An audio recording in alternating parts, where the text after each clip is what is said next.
लो लो लो। नमस्कार जय भारत।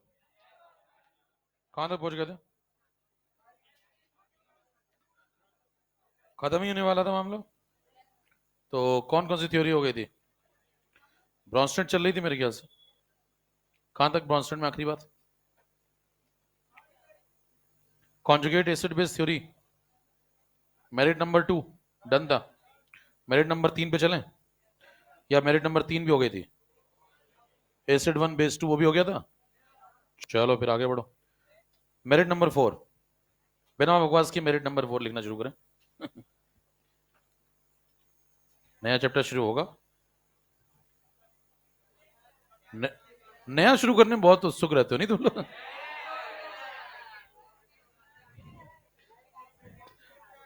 नया साल नया chapter. Merit number 4, it defines the role of, नया सेशन नहीं, अर्ली बर्ड ऑफर रजिस्टर ले। तो मेरिट नंबर 4 लिखिए। It defines the role of a substance, थोड़ा सा बचा है नहीं, खत्म कर रहे हैं, फिर शुरू करते हैं। It defines the role of a substance in the presence of different solvents. It defines the role of a substance in the presence of different solvents.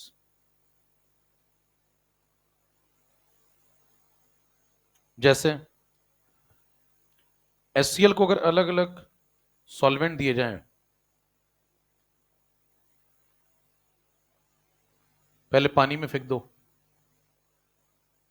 फिर अमोनिया में, बेंजीन,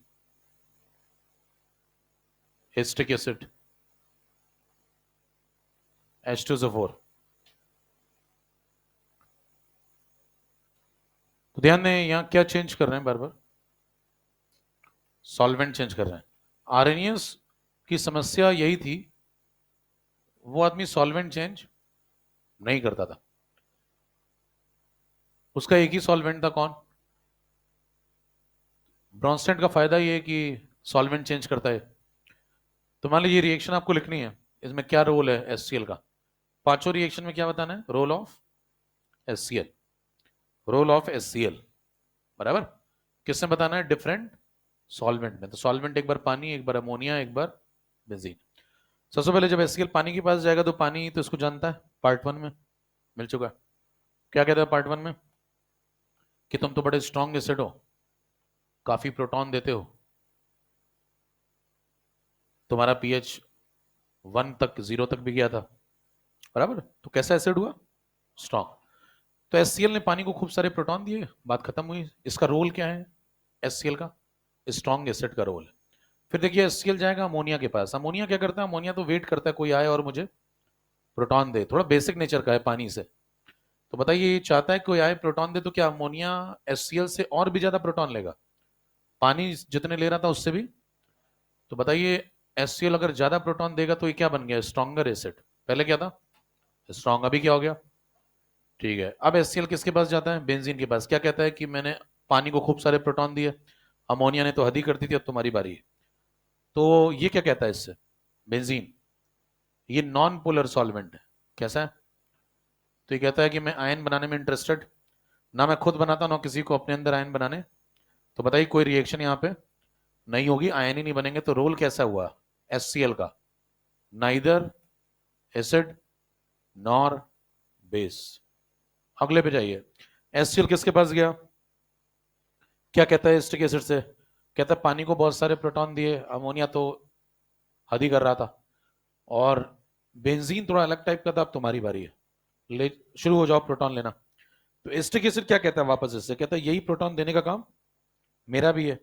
कह रहा कि मैं कैसे मानूं तुम्हारा प्रोटॉन देने का काम है? कहता रिएक्शन उठा के देख लो कॉपी में अपनी, देखो। क्या इसने पानी को प्रोटॉन दिए? आपने जो रिएक्शन क्लास में आखिरी में लिखी थी उसमें देखिए पानी को प्रोटॉन दिए इसने, देख रहा है? तो ये भी प्रोटॉन देने वाला पार्टी है। कहता है कि मैं भी प्रोटॉन देता हूं, आज तो मुझे को प्रोटॉन देने आ गया। कौन बोल रहा है? ये एसिटिक एसिड। तो प्रोटॉन ले लेगा या मना करेगा? मना करेगा। लेकिन HCl दे के जाएगा। दे के क्यों जाएगा? कहेगा मैं तुमसे बड़ा एसिड हूं, थोड़ा तो लेना पड़ेगा। तो बताइए अपने मन से इतना आसानी से प्रोटॉन नहीं ले रहा है वो, लेकिन थोड़े बहुत प्रोटॉन दे के जाएगा। कौन? HCl। तो HCl ने प्रोटॉन तो दिए लेकिन बहुत कम दिए क्योंकि उसने लिए बहुत। तो बताइए एसिड है लेकिन कैसा एसिड है HCl?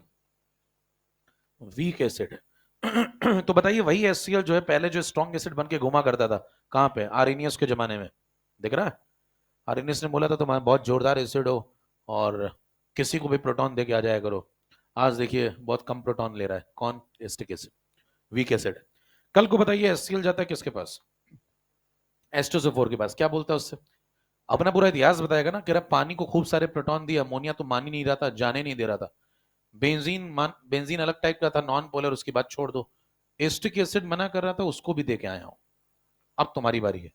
तो H2SO4 कहता है देने की छोड़ो, इस बार लेके जाओगे। कह रहा है ऐसा क्या हो गया? कहता है इस बार लेके जाओगे क्योंकि मैं तुमसे बड़ा एसिड हूं। अब HCl क्या बोलेगा? HCl ले लेगा क्या प्रोटॉन? HCl पहले मना करेगा, मना करेगा ना, ऐसे थोड़ी ले लेगा। HCl कहेगा आज तक मैंने सबको प्रोटॉन दिया, आज तो मुझे को प्रोटॉन देने आ गया। ये बात अगर बाहर चलेगी मार्केट में तो कौन आगे से मेरे से प्रोटॉन लेगा? तो बताइए HCl आसानी से प्रोटॉन लेने से इनकार करेगा, लेकिन H2SO4 क्या कहेगा? कहेगा यही बात जब एसिटिक एसिड कर रहा था, नहीं नहीं तो तुम माने थे। तो अब मेरी बारी। तो बताइए प्रोटॉन तो लेने पड़ेंगे, थोड़े से ही लो लेकिन लेने पड़ेंगे। तो HCl प्रोटॉन लेगा, लेगा मतलब क्या बना? थोड़े से लिए क्या? तो कैसा बना? Weak base. ये किसका रोल लिख रहा हूं मैं बार बार? HCl का। पहले कैसा था, फिर क्या हो गया? फिर नाइदर एसिड, फिर वीक एसिड, और आज। तो समय देखिए परिवर्तनशील है। वही HCl जो एक जमाने में आर्हेनियस के जमाने में एक जोरदार एसिड बन के गलियों में लोगों को प्रोटॉन दिया करता था, आज लेके बैठा है। समझ रहे हैं? सबका समय है। हर समय का एक बादशाह है और हर बादशाह का एक समय है। समझ रहे हैं? तो इसका मतलब कहानी में चेंज आ चुका है। बताइए रिएक्शन क्या लिखेंगे? HCO plus Cl minus. अगली reaction NH4 plus Cl minus. इसमें कोई रिएक्शन नहीं होगी, नो रिएक्शन। अगले वाले में बताइए, इधर गया प्रोटॉन तो क्या बनेगा? बोलो। CH3 COOH2 पॉजिटिव, और क्या बनेगा? Cl minus. इसने इसको प्रोटॉन दिया, बताओ क्या बनेगा? H2Cl पॉजिटिव और HSO4 माइनस 1। अब इसमें टेक्निकल सवाल क्या पूछा जाता है, सुनिए ध्यान से। पूछा जाएगा जैसे ये वाली रिएक्शन है, ये रिएक्शन ध्यान से देखिए इसको। इस रिएक्शन में कहेगा find out the conjugate base of weak acid. क्या बोलेगा? टेक्निकल सवाल सुनिए। Find out the conjugate base of, reaction दिख रही है आपको जिसपे घेरा किया गया है, conjugate base of weak acid पूछेगा। अब आपको वीक एसिड बचपन से क्या पढ़ाया जाता है? Acetic acid. आप टूट पड़ेंगे उस पर तुरंत, कहेंगे यही मेरा वीक एसिड, इसका कॉन्जुगेट बेस कौन होता है? CH3CO minus. एक पहला ही ऑप्शन होगा वो, तुरंत लौट आएंगे। कह रहे 19-20 का फर्क, 25-26 का फर्क है। तो समझिए ध्यान से, कौन है अपना वीक एसिड? HCl। HCl पे आपका ध्यान ही नहीं जाएगा अगर आपने कॉन्सेप्ट ढंग से, क्योंकि HCl तो पूरी जिंदगी आपको समझाया गया कैसा एसिड होता है, लेकिन आज वो क्या बन के बैठा हुआ है? उसने क्या पूछा था? कॉन्जुगेट बेस बताओ किसका। तो बताइए वीक एसिड कौन है इस रिएक्शन में? HCl। उसका कॉन्जुगेट बेस कौन है? तो आंसर कौन है? Cl minus. लैंग्वेज देख पा रहे हैं?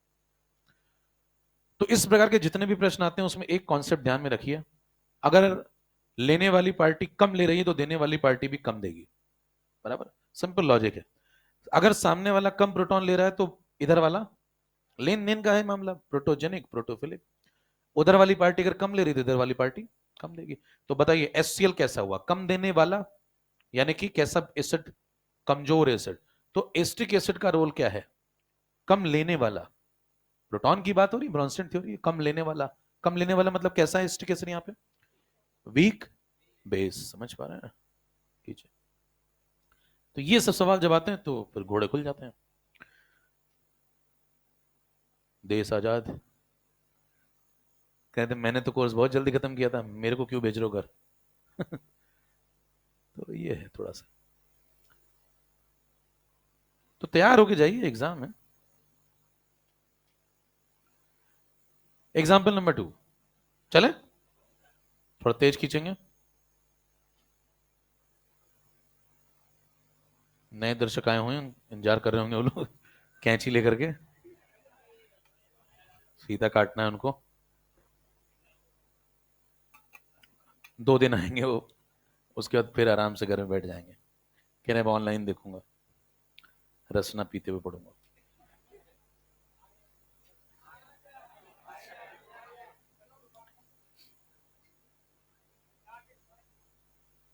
बैठ जाओ बैठ जाओ, फिलहाल तो बैठ जाओ, कूल डूड। चले,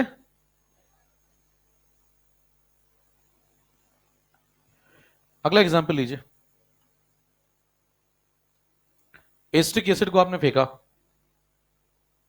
4 जगहों पे। पहला पानी, दूसरा अमोनिया, तीसरा बेंजीन और चौथा HCl। ध्यान दें ये जो 4 व्यक्ति क्या हैं, सॉल्वेंट। तो सॉल्वेंट चेंज कर रहा हूं बार बार, फिर मैं आपको बताना क्या है भाई, रोल किसका, एस्टिक एसिड का।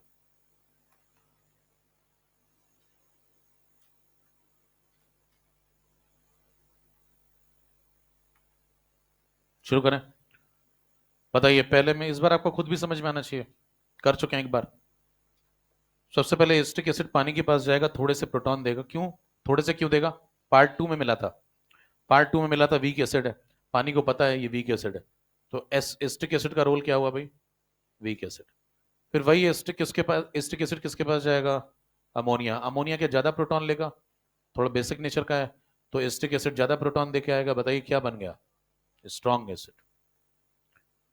तो ध्यान दीजिए वही एस्टिक एसिड है ये, जिसे आरेनियस ने क्या बोला था कि तुम बड़े ही कमजोर एसिड हो। आज देखिए क्या बन गया। तो जैसे आप मान लीजिए मूर्ख व्यक्ति हैं, तो आपको समझदार बनने के लिए खुद समझदार नहीं बनना है, अपने से बड़ा वाला ढूंढना है। जैसे मान लीजिए आपकी कोई बात नहीं सुनता, आप निकल जाइए ढूंढने के लिए चौराहे पे, तलवंडी पे, कोई मिल जाएगा आपको, कोई ना कोई मिल जाएगा, वो आपकी तारीफें करेगा, क्या तुम तो कमाल के हो, कहाँ थे अभी तक। देखिए एस्टिक एसिड ने क्या किया, पानी कहता था कि तुम बड़े कमजोर एसिड हो, बड़े कम प्रोटॉन देते हो, उसने किसको ढूंढ लिया, अमोनिया। कहता कहाँ थे अभी तक, कमाल के हो तुम तो, बहुत प्रोटॉन देते हो, कैसे बन गए तुम। एस्टिक एसिड वही है, लेकिन उसने ढूंढ किसको लिया, अमोनिया को। तो आप भी ढूंढ लीजिए। तो देखिए बेंजीन है, आपको कभी लगे आप बहुत पैदल है तो अपने से बड़ा वाला ढूंढिए, खुद पे काम मत करिए। तो देखिए बेंजीन है, बेंजीन कैसा है, नॉन पोलर। तो कोई रिएक्शन, बेंजीन कहता है भाई साहब जब मैंने HCl से प्रोटॉन वगैरह नहीं लेन देन किया तो तुम क्या चीज हो, है ना। तो नाइदर एसिड नॉर बेस। आखिरी रिएक्शन है, बताइए क्या होगा। एस्टिक एसिड कहता है कि भाई मैं पानी को थोड़े प्रोटॉन दे के आया, अमोनिया ने ज्यादा लिए, तुम्हारी बारी। HCl से कह रहा है, HCl क्या कहता है, देने की छोड़ो, इस बार तुम लेके जाओगे क्योंकि मैं तुमसे भी। तो बताइए एस्टिक एसिड थोड़े प्रोटॉन लेगा या बहुत सारे ले लेगा, थोड़े से लेगा, क्योंकि यही काम देने वाला उसका भी है।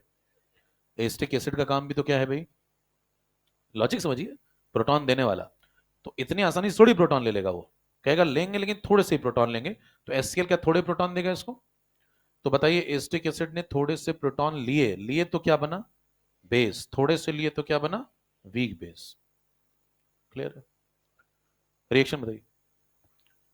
रिएक्शन में पहली रिएक्शन होगी H3O प्लस, दूसरी NH4 प्लस, तीसरी में क्या लिखेंगे, नो रिएक्शन। तो ये सब ऑब्जेक्टिव है। चौथे में क्या बोलेंगे, CH3 COO H2 plus Cl minus. Module अगर आप लगाते हो तो आखिरी में इस टाइप के सवाल मिलेंगे आपको। अब इस टाइप के सवाल आ गए तो पता लगा सब पढ़ के गए थे आप, तो क्या फॉर्मूला सुनाओगे उसको फिर बफर का। उसने पूछा conjugate base of weak acid बता दो इसमें कौन है, तो समझना पड़ेगा ना। कॉन्सेप्ट सिर्फ एक लाइन का है, क्या रहे बताओ वो लाइन, लेन देन का कॉन्सेप्ट है। लेने वाला अगर प्रोटॉन ज्यादा ले रहा है तो देने वाला व्यक्ति भी प्रोटॉन ज्यादा देगा, और अगर लेने वाला व्यक्ति प्रोटॉन कम ले रहा है तो देने वाला व्यक्ति भी प्रोटॉन कम देगा, सीधा कॉन्सेप्ट। डीमेरिट्स भैया, तेरी कमियां। पहला, not able to explain,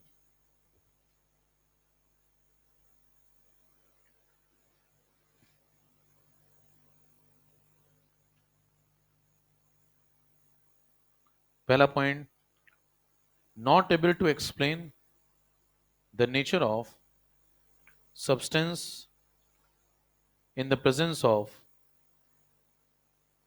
non-polar solvent, not able to explain the nature of substance in the presence of non-polar solvent like benzene. Second point, पहला है not able to explain the nature of substance in the presence of non-polar solvent like benzene. Second point, presence of two entities is compulsory, mandatory. Presence of two entities is mandatory.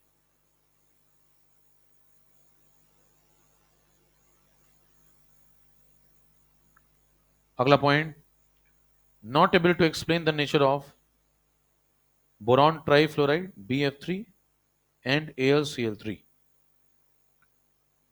Boron trifluoride and AlCl3. पढ़िए क्या कह रहा है अभी, तीन बातें। पहले क्या बोला है, कह रहा है कि नॉन पोलर लोगों के बीच में लेन देन चलता ही नहीं, तो जहां लेन देन नहीं होगा वहां पे ब्रॉन्स्टन का कॉन्सेप्ट काम नहीं करेगा, क्योंकि कॉन्सेप्ट ही किसका है, लेन देन का। सेकंड पॉइंट क्या बोला है, लेन देन के लिए कम से कम कितने व्यक्ति होने चाहिए, दो, तो दो व्यक्ति अगर नहीं है तो कॉन्सेप्ट काम। तीसरी पॉइंट पे क्या कह रहा है, BF3 AlCl3 को भी अभी तक उसका अधिकार नहीं मिला, क्यों? देखिए बोरॉन ट्राइफ्लोराइड से प्रोटोजेनिक बनने की अपील करी उसने कि प्रोटॉन दे दो, तो ये कहता है प्रोटॉन अगर दे ही रहे होते तो फिर आरेनियस से बात ना कर लेते, इससे कहा प्रोटॉन ले लो फिलिक बन जाओ। तो कहता है कि मेरे पास इलेक्ट्रॉन की कमी है, देखो देख रहा है कितने इलेक्ट्रॉन कम है, 6 हो गए, 2 चाहिए इसको। बोरॉन को अगर 2 इलेक्ट्रॉन चाहिए तो इलेक्ट्रॉन डेफिशिएंट आदमी है, और तुम क्या बोल रहे हो उससे कि प्रोटॉन ले लो, मतलब कोई कहे कि मुझे भूख लगी है, तुम कहते हो ना लो, कोई लॉजिक ही नहीं है।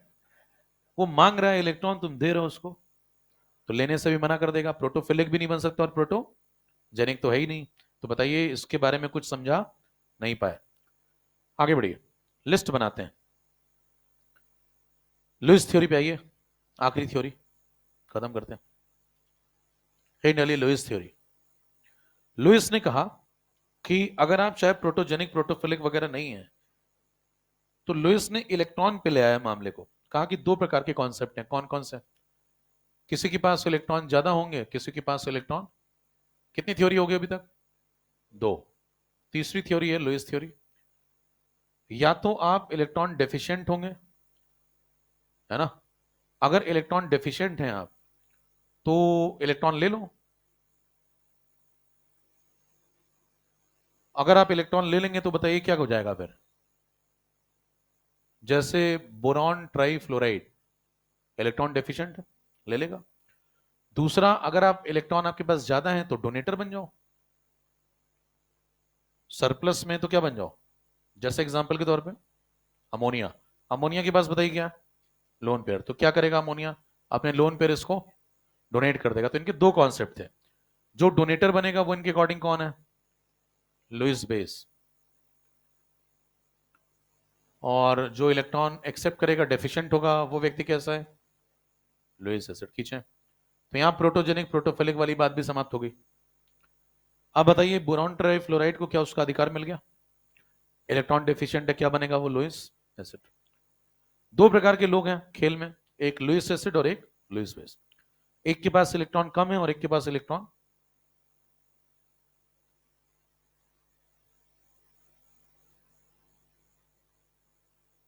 ठीक है। अगली चर्चा ये आती है, लिस्ट बनाई जाए लुइस एसिड की और लुइस बेस की। हिंट डालिए, लुइस एसिड, लुइस एसिड मतलब केमिस्ट्री में गरीब लोग, केमिस्ट्री में पैसे का मतलब है इलेक्ट्रॉन, जिसके पास ज्यादा इलेक्ट्रॉन उसके पास ज्यादा पैसा, अमीर आदमी है। तो बताइए इसमें से अमीर कौन है और गरीब कौन है, टेक्निकल हो जाता है तुम लोग, कॉन्सेप्ट बने रही है। देखिए ये देखिए इसके बाद लोन पेयर दिख रहा है, ये सेठ आदमी है, काला धन है इसके पास, अरे अपने पास काला कहां है, सीधे व्यक्ति 2 किलोमीटर रेडियस में, भारत सरकार को पैसे देते हैं। तो देखिए ये है मामला, ये गरीब आदमी देखिए, है ना, ये गरीब आदमी और ये कैसा है, सेठ आदमी।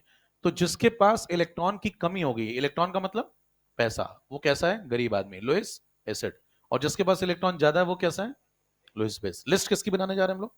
गरीबों की। पहली सूची जारी होती है गरीबों की। गरीबों की निशानी क्या है केमिस्ट्री में?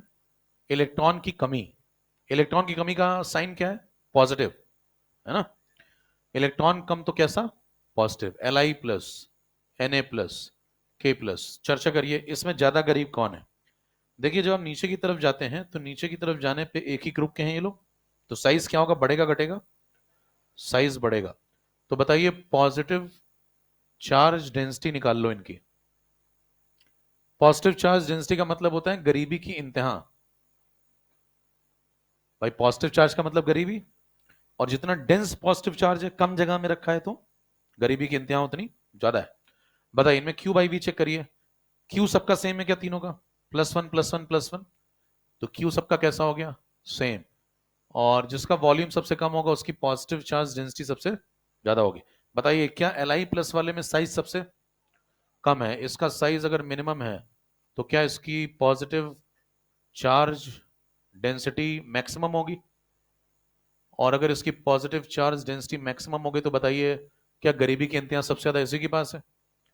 और अगर ऐसा है तो सबसे तेज कौन दौड़ेगा? अगर मान लो कहीं कंबल बढ़ रहे होंगे तो ये। थोड़ा धीमे कौन जाएगा? Na+। K+ कहता है सेठ खुद आएगा। बराबर, कीजिए। किस चीज का ऑर्डर लिख रहे हैं हम लोग? ये लुइस एसिडिक कैरेक्टर, गरीबी का ऑर्डर। कौन ज्यादा गरीबी में जी रहा है? तेज दौड़ेगा वो, Li+। अगला एग्जाम्पल लीजिए, और गरीबों की श्रेणी में कौन कौन आता है? लिस्ट को आगे बढ़ाया जाए। मेरा नाम मिडल वॉइस में है? ये लैपटॉप कौन लेके आया? क्या करेंगे लैपटॉप का? Fe+2 Fe+3, बताइए क्या लगता है? क्या इस पे +3 चार्ज है? तो बताइए इसकी पॉजिटिव चार्ज डेंसिटी क्या ज्यादा है? कैंचियों को धार देकर के आ रहे हैं लोग हैं। बनाइए अगला एग्जाम्पल। ये देखिए दोनों Fe हैं, जिसका Q ज्यादा है ना, उसकी पॉजिटिव चार्ज डेंसिटी ज्यादा, वो बड़ा एसिड है। और बताएं एग्जाम्पल। तीसरा एग्जाम्पल देखिए ले सकते हैं। तीनों एग्जाम्पल में कुछ खास बात है, बताइए क्या खास बात है तीनों में? तीसरा एग्जाम्पल देख लें फिर बताएं। तीसरा है LiBB। अब बताइए इसमें तीनों में क्या ऑर्डर लगता है आपको? ये सब क्या देखिए एक ही पीरियड के हैं, है ना? तो नीचे आने पे साइज बढ़ता है, इधर जाने पे साइज क्या होगा? साइज कम होगा। तो बताइए क्यू बाई वी अगर आप निकालेंगे तो क्यू बाई वी इसका, क्यू इसका सबसे क्या बड़ा है और वी सबसे, तो क्या क्यू बाई वी मैक्स हो जाएगा? किसका? B+3 वाले का। तो बताइए क्यू बाई वी मैक्स तो सबसे करीब यही है। किसका ऑर्डर लिख रहे हैं हम लोग? ये सब खींचते जाइए।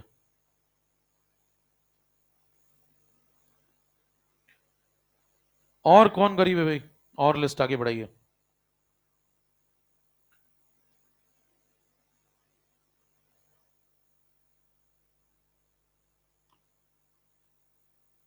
अगला एग्जाम्पल चले,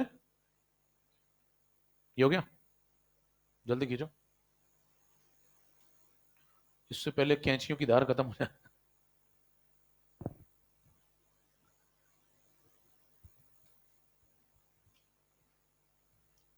चलिए भाई और कौन गरीब है देखिए। NH2NP4 कॉन्फ़िगरेशन वाले एटम, देखिए जिनमें NH2NP4 कॉन्फ़िगरेशन होता है,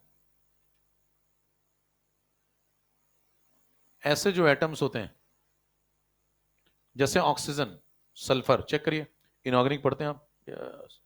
तो उसमें NH2NP4 कॉन्फ़िगरेशन इनके अंदर। अगर आप देखें तो ये सब लोग कैसे हैं? ये गरीब लोग हैं। कैसे पता गरीब लोग हैं? ऑक्सीजन के सामने कभी SO3-2 फेंकिए, क्या बना लेगा? स्टेबलाइज होकर ये बना लेगा। तो बताइए क्या इसमें नेगेटिव चार्ज घसीट रहा है? तो नेगेटिव चार्ज घसीटने का मतलब इसको पैसे की जरूरत है। कैसा आदमी है? गरीब आदमी है। कौन? ऑक्सीजन।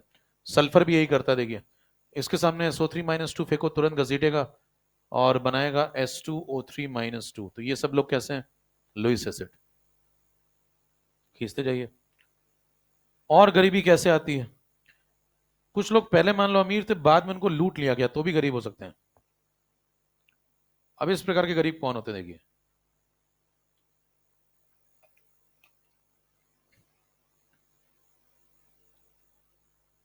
बाजीगर का शाहरुख खान है। तो देखिए, सिंगानिया। अब क्या है, जैसे CO2 एग्जाम्पल आ जाए, क्या आ जाए? CO2। CO2 में बताइए क्या चल रहा है? कार्बन है, दो डबल बॉन्ड ऑक्सीजन बने हुए हैं। ऑक्सीजन कैसा है भाई? ज्यादा इलेक्ट्रोनिगेटिव है, तो क्या करेगा? कार्बन के इलेक्ट्रॉन घसीटेगा। तो कार्बन पे कैसा करेक्टर आएगा? पॉजिटिव। तो क्या सेंट्रल एटम गरीब हो गया? क्यों? क्योंकि उसके इलेक्ट्रॉन दोनों व्यक्तियों ने। तो अगर सेंट्रल एटम जुड़ा हो ज्यादा इलेक्ट्रोनेगेटिव के साथ, तो सेंट्रल एटम गरीब। तो कैसा मॉलिक्यूल हुआ ये? Lewis acidic. तभी इसके ऊपर याद करिए, ऑर्गेनिक में आप क्या गिराते हैं? न्यूक्लियोफाइल। हेलो।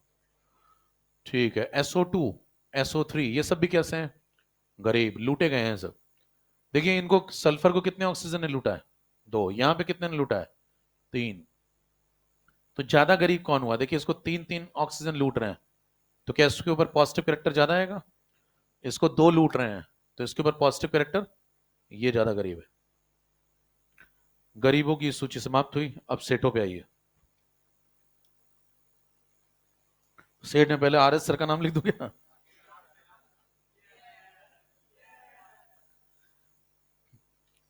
देखिए, सेठ लोग क्या है, जैसे मान लीजिए काला धन होता है उनके पास, तो दूर से दिख जाता है। नहीं, गाड़ी नहीं, काला धन। गाड़ी तो राइट में आती है।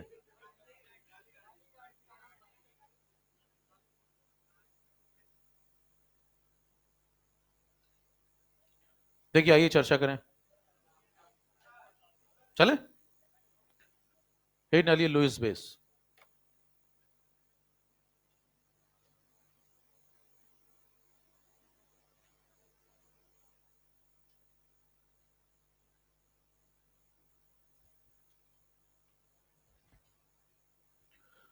लुईस बेस की लिस्ट देखिए। सेठों का मामला है तो लोन पेयर होना चाहिए। देखिए, ROH, एल्कोहल ग्रुप। ऑक्सीजन के पास क्या है? RNH2। नाइट्रोजन के पास ईथर, लोन पेयर।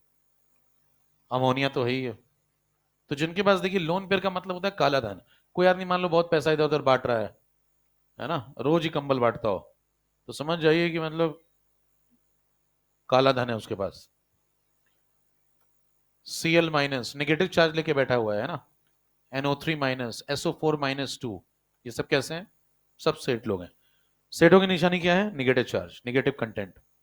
जैसे गरीबी की निशानी क्या थी? Positive content. और लिस्ट बनाइए।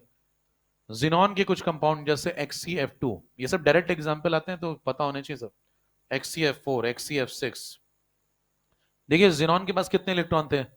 8। कितने बॉन्ड बना लिए उसने? दो। 6 बच गए। कितने लोन पेयर हैं इसके पास? 3 लोन पेयर। तो ऐसे ही हर बार जिनॉन के पास क्या होंगे? Lone pair. ये सब क्या है? सेट लोग हैं। CH2 double bond CH2। बताइए, इसमें सिग्मा बॉन्ड होता है, और एक जो पाई बॉन्डेड इलेक्ट्रॉन होता है वीकली बॉन्डेड होता है, तो वो क्या बन जाता है? डोनेट कर देता है अपना इलेक्ट्रॉन। आपने कभी कोऑर्डिनेशन कंपाउंड पढ़ा हो तो ये क्या है? लिगेंड है। लिगेंड नहीं, वो तो लिगेंड। तो लिगेंड है, ये क्या करता है? डोनेशन देता है। कौन सा इलेक्ट्रॉन डोनेट करता है? Pi electron. तो ये भी कौन है? सेट, डोनेटर है। खत्म है, लुईस भी समाप्त। एक आखिरी बात सुन लें, खत्म करता हूं। सॉल्ट कितने प्रकार के होते हैं? बताइए।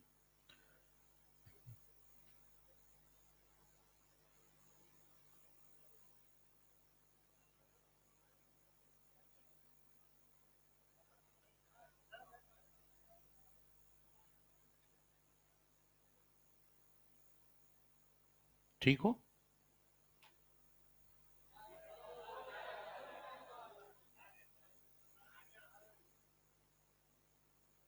कैंची लाए हो?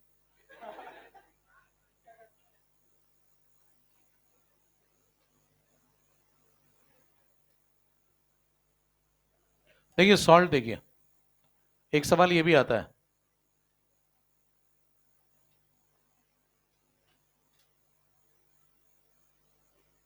चार प्रकार के।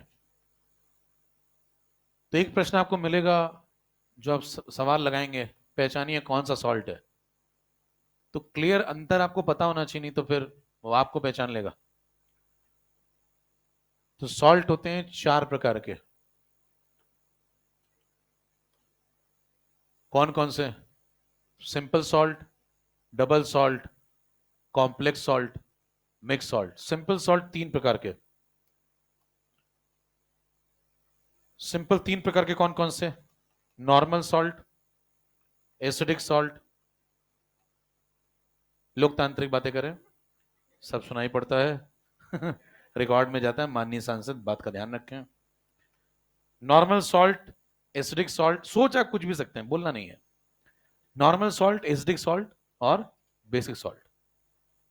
देखिए अब इसमें नॉर्मल सॉल्ट क्या होता है, जैसे NaCl, KCl। एसिडिक सॉल्ट और बेसिक सॉल्ट जैसे NaHSO4। और इसमें एग्जांपल ले सकते हैं आप CaOHCl। तो पहला प्रश्न ये आता है कि पहचानिए, चार ऑप्शन देगा, उसमें से normal salt, sorry simple salt कौन है। बराबर, तो परिभाषा लिखिए सिंपल सॉल्ट की, एक लाइन की। ये लिखते रहना, अभी जगह छोड़ दो, लौट के आएंगे ना अभी यहाँ।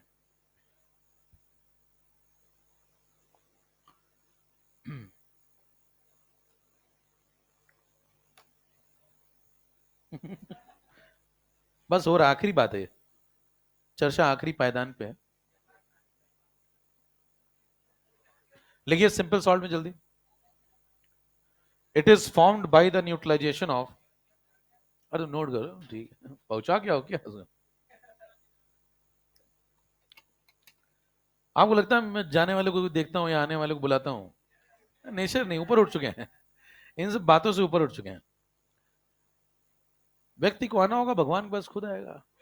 लिखिए simple salt, it is formed, it is formed by the neutralization of, simple salt, it is formed by the neutralization of one type of acid, it is formed by the neutralization of one type of acid and one type of base, one type of acid and one type of base। क्या कह रहा है पढ़िए। Simple salt जब भी बनते हैं तो किससे बनते हैं? एक प्रकार का एसिड लीजिए और एक प्रकार का, जैसे उदाहरण के तौर पे आपको मान लीजिए HCl दे दूं मैं और साथ में क्या दे दूं, NaOH। क्या एक एसिड एक बेस है?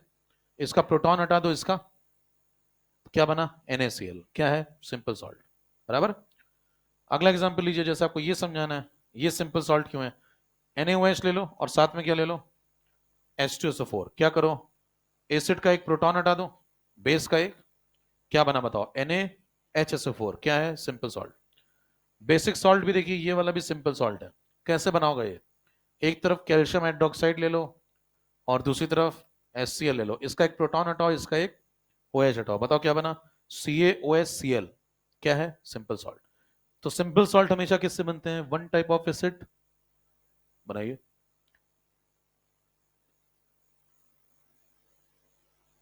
एक प्रकार का एसिड होगा, एक प्रकार का बेस होगा, ये पहचानने का तरीका है।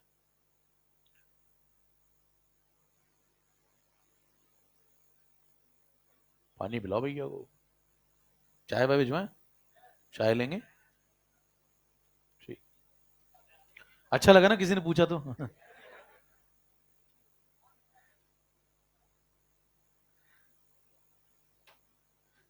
ठीक है। तो सिंपल सॉल्ट ये भाई, इसमें देखिए दो प्रकार के जो वेरिएशन है, एसिडिक और बेसिक, उसमें क्या अंतर है। एसिडिक सॉल्ट क्या होते हैं, जो which can give H positive, है तो सिंपल सॉल्ट लेकिन क्या दे सकते हैं वो, H पॉजिटिव। ये जो बेसिक सॉल्ट है वो क्या दे सकते हैं मौका पड़ने पे, OH माइनस। ये दोनों में डिफरेंस है। और जो नॉर्मल सॉल्ट है वो ऐसा कुछ भी करेंगे नहीं। तो ये तीनों सिंपल है। डबल सॉल्ट बताइए क्या होते हैं भाई। डबल सॉल्ट आपने पढ़े हुए हैं, K2SO4 dot Al2SO4 whole thrice. तो ये तो सीधे ही पहचान लेते हैं, दो का कॉम्बिनेशन होगा यहाँ पे। कॉम्प्लेक्स आप सीधे पहचान लेते हैं क्या होते हैं, जैसे इनऑर्गेनिक पूरा चैप्टर पढ़ते हैं, K for FeCN6 coordination compound. आखिरी में कौन बचा, मिक्स सॉल्ट थोड़ा कॉम्प्लिकेटेड है, इसकी गलत डेफिनेशन मार्केट में चलती है, सही करिए उसको। हे नली मिक्स सॉल्ट, बाकी clear. Mix salt, they are formed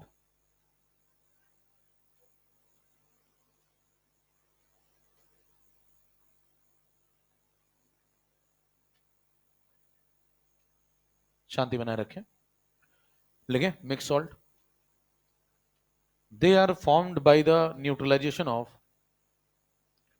polybasic acid, they are formed by the neutralization of polybasic acid with more than one basis, they are formed by the neutralization of polybasic acid with more than one basis, अथवा और लगाइए दूसरी definition, poly, पहला मैंने बोला poly basic acid with more than one basis, दूसरा अथवा लगा के neutralization of poly acidic base, neutralization of poly acidic base with more than one acids, with more than one acids. अब इसमें देखिए, जैसे एग्जाम्पल के तौर पे आप ले लें, क्या बोला उसने पहला, कैल्शियम हाइड्रोक्साइड ले लो, कैल्शियम हाइड्रोक्साइड बताओ क्या चीज है, बेस है क्या, कैसा बेस है, एन फैक्टर 2 दिख रहा है इसका, तो कैसा है, पॉली एसिडिक बेस। अब इसको न्यूट्रलाइज करना है आपको, तो क्या देंगे आप इसको, एसिड देंगे या बेस देंगे, एसिड देंगे ना भी। तो मान लो मैंने पहले इसको HCl दे दिया, बताइए HCl देंगे तो H प्लस इसका निकलेगा और इसका OH खा जाएगा, एक OH, तो क्या बचेगा, CaOH, Cl। ये जो बना है बताइए क्या ये मिक्स सॉल्ट है, नहीं, ये कौन है, ये सिंपल सॉल्ट है। कोई पूछे भाई साहब ये सब ऑब्जेक्टिव आते हैं, सिंपल सॉल्ट पहचानिए, 4 ऑप्शन, बफर का फॉर्मूला मत सुना देना वहां, तो इसे पढ़ना जरूरी चीज है। तो ये सिंपल सॉल्ट है, सिंपल सॉल्ट में कैसा सॉल्ट है, पूछेगा कौन सा वाला सिंपल, सिंपल में बेसिक सॉल्ट है, समझ रहे हैं, क्योंकि कैसे बना है, वन टाइप ऑफ बेस और one type of, definition clear है।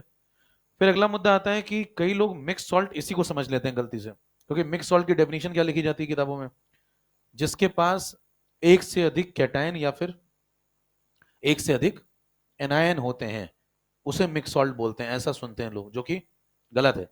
देखिए इसके पास क्या एक से अधिक कैटायन नहीं दिख रहा है आपको, इसको तोड़ो क्या बनेगा, Ca+2 OH minus Cl minus, कितने एनायन हो गए, 2, तो एक से अधिक एनायन हो गए ना, तो ये मिक्स सॉल्ट, लेकिन ये कौन है, सिंपल। बताइए ये मिक्स कब बनेगा, जब पॉलीबेसिक एसिड का टाइट्रेशन मोर देन वन, यानी कि एक और लीजिए HOCl, एक और एसिड, अब बताओ H प्लस OCl माइनस, इसका प्रोटॉन इसके OH को खा जाएगा, बताओ क्या बनेगा, CaOCl, ब्लीचिंग पाउडर, क्या ये मिक्स सॉल्ट है, ये मिक्स सॉल्ट है। पढ़िए मिक्स सॉल्ट की पहली डेफिनेशन क्या लिखी हुई है, जब आप किसी polybasic acid, poly acidic base, poly acidic base का टाइट्रेशन या न्यूट्रलाइजेशन कराते हैं किसके साथ, मोर देन वन डिफरेंट एसिड्स के साथ, तो जो बनता है वो मिक्स सॉल्ट, ये सही डेफिनेशन। अगले पे आइए, अगला एग्जांपल क्या बोला था मैंने आपको, जैसे H2SO4 ले लो भाई, H2SO4 कैसा है बताओ, पॉली एसिड है ना ये, तो क्या होगा, पॉली बेसिक, इसकी रिएक्शन करा दो, किसके साथ कराओगे, NaOH से करा दो, क्या बन जाएगा, NaHSO4। बताइए क्या ये मिक्स सॉल्ट है, no, one type of acid one type of base, क्या है ये सिंपल सॉल्ट है। सिंपल में कौन सा वाला है, सिंपल में ये एसिडिक सॉल्ट है। फिर क्या करूं, क्या इसको एक और डिफरेंट टाइप का बेस देना पड़ेगा, तो ये दे दिया, इसका OH इसके H को खा जाएगा, क्या बनेगा, NaKSO4। क्या ये मिक्स सॉल्ट है, यस। तो देखिए दूसरी लाइन जो आपने लिखी थी वो क्या लिखी थी, याद करने वाली बात नहीं, लॉजिकल बातें हैं। दूसरी लाइन आपने क्या लिखी थी, पॉली बेसिक एसिड लेंगे और एसिड का न्यूट्रलाइजेशन किससे कराओगे, बेस से, ऑब्वियस बात, दो डिफरेंट बेस दे दिए, खत्म है खेल, आयनिक समाप्त होता है, गोभी को फूल बनाइए, कीड़े लगाइए। हे नाली इलेक्ट्रोकेमिस्ट्री लेक्चर 1।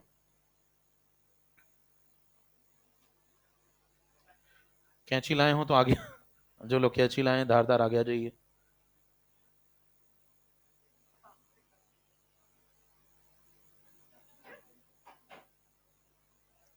लक्षण ठीक नहीं लग रहे हैं गुरु तुम लोग।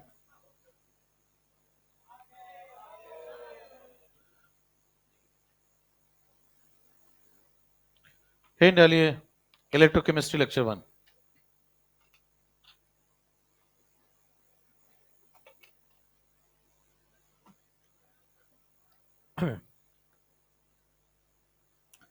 आयनिक में आपको जितना पढ़ा दिया गया उसके अलावा कोई किताब विताब पढ़ने की जरूरत, जो भी चैप्टर में खत्म करता हूं मतलब खत्म, सब यही है। जाइए और सीधे सवालों पे टूट पड़िए।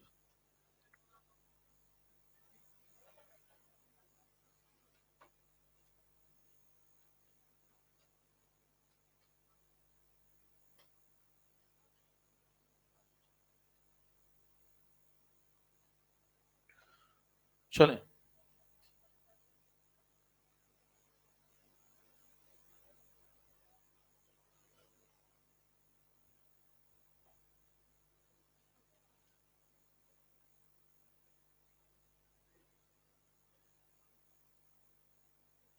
हो गया, आगे बढ़िए। अगला कार्यक्रम है इलेक्ट्रोकेमिस्ट्री। 2 पार्ट हैं इसके। पहला पार्ट इसका होता है कंडक्टेंस वाला पार्ट, और दूसरा पार्ट जो इसका है वो है सेल वाला पार्ट। तो 2 पार्ट में पढ़ेंगे। पहले शुरू करते हैं कंडक्टेंस। कंडक्टेंस समझने के लिए पहले आपको ये समझना पड़ेगा कंडक्टेंस आपको कहाँ कहाँ मिलता है, कितने प्रकार का होता है। उसके बाद जब ये सब पूरा कर लेंगे तब हम सेल बनाएंगे और सेल पे चर्चा करेंगे। तो एंड डालिए कंडक्टेंस। सॉलिड स्टेट जब आप पढ़ते हैं तो 4 प्रकार के सॉलिड पढ़ते हैं जो कि अब सिलेबस में नहीं है। वो 4 सॉलिड कौन कौन से थे भाई? पहला सॉलिड आता है मॉलिक्यूलर सॉलिड, दूसरा आता है मेटेलिक सॉलिड, तीसरा आता है आयनिक सॉलिड, और चौथा आता है कोवेलेंट सॉलिड। कोवेलेंट सॉलिड को ही नेटवर्क सॉलिड ही बोलते हैं। अब ये सब सिलेबस से हट चुका है क्योंकि सॉलिड स्टेट हट चुका है, लेकिन ये समझ पाएंगे तभी आप कंडक्टेंस समझ पाएंगे। इसमें ध्यान दें, जो 2 व्यक्ति हैं ये और ये, इन दोनों के अंदर कंडक्टेंस होता है। तो ये दोनों कंडक्टर हैं। एग्जाम्पल के तौर पे मेटेलिक सॉलिड का एग्जाम्पल आप ले सकते हैं आयरन रॉड। आयनिक सॉलिड का एग्जाम्पल NaCl का सॉल्यूशन ले लें, बराबर, या NaCl सॉलिड ले लें, पिघला लें उसको। तो कुल मिलाकर के ये जो एग्जाम्पल हैं ये सब किस में आते हैं? ये सब आयनिक सॉलिड के अंदर आते हैं और मेटेलिक सॉलिड के अंदर आते हैं। तो अगर आप इस प्रकार के केसेस लेते हैं NaCl सॉलिड, Fe आयरन की रॉड, तो ये सब कंडक्टेंस दिखाते हैं। लेकिन ध्यान दें, जो अगला कार्यक्रम है, अगला कार्यक्रम कौन सा? कोवलेंट। कोवलेंट के अंदर कोई कंडक्टेंस, ये सब इंसुलेटर हैं। इसके अंदर ऊपर वाले भी क्या हैं? ये सब इंसुलेटर। तो ये सब इंसुलेटर हैं, बीच वाले 2 कंडक्टर हैं। नीचे वाले का एक एक्सेप्शन है। इसका एक्सेप्शन कौन है? इस पूरी प्रजाति में ग्रेफाइट बड़ा होकर कंडक्टर बनना चाहता था और वो बनता भी है, बराबर, सपने पूरे कर दिए इसने में। तो ये है कंडक्टर, बाकी सब इंसुलेटर। अब हमने मेनली कौन कौन से इस चैप्टर में पढ़ने हैं? 2 चीजें। कौन कौन सी? एक तो मेटेलिक और एक, क्योंकि इन्हीं के अंदर कंडक्टेंस। हमें कंडक्टर पढ़ने, इंसुलेटर तो आइए, कंडक्टर में 2 टाइप। NaCl जब आप आयनिक सॉलिड लिख रहे हैं तो सॉलिड लेना, बाद में उसको पानी में डाल देंगे, कंडक्टेंस आ जाएगा। देखिए, सॉलिड से आयन बनाने के कितने तरीके होते हैं। आपको अगर लगे कि NaCl सॉलिड के आपको कंडक्टेंस नहीं दे सकता, तो इसको पानी में डाल दीजिए, एक तरीका तो ये कंडक्टेंस देने का। दूसरा तरीका क्या है? इसको पिघला दीजिए, फ्यूज्ड फॉर्म में ले लीजिए। अगर आप इसको पिघलाएंगे, मॉल्टन फॉर्म में लेंगे, तब भी आपको ये आयन दे देगा। कौन कौन से? Na+ और Cl-, लेकिन वो एक्वस नहीं होंगे, तो कंडक्टेंस उनके अंदर भी है। और कंडक्टेंस Na+ एक्वस के अंदर भी है, अलग अलग प्रकार का है। तो अभी फिलहाल हम आयनिक सॉलिड लिख रहे हैं, इसलिए हमने क्या लिखा हुआ है, NaCl सॉलिड। ठीक है, अब हमें कौन कौन से इसमें से पढ़ने और कौन कौन से यहीं छोड़ दिए जाएं, कौन दो लोग आगे नहीं जा रहे हैं यहां से। तो कोवेलेंट और मॉलिक्यूलर यहां से आगे, इनका सफर यहीं समाप्त होता है। अब चर्चा में कौन दो व्यक्ति आगे बढ़ेंगे, ये दोनों।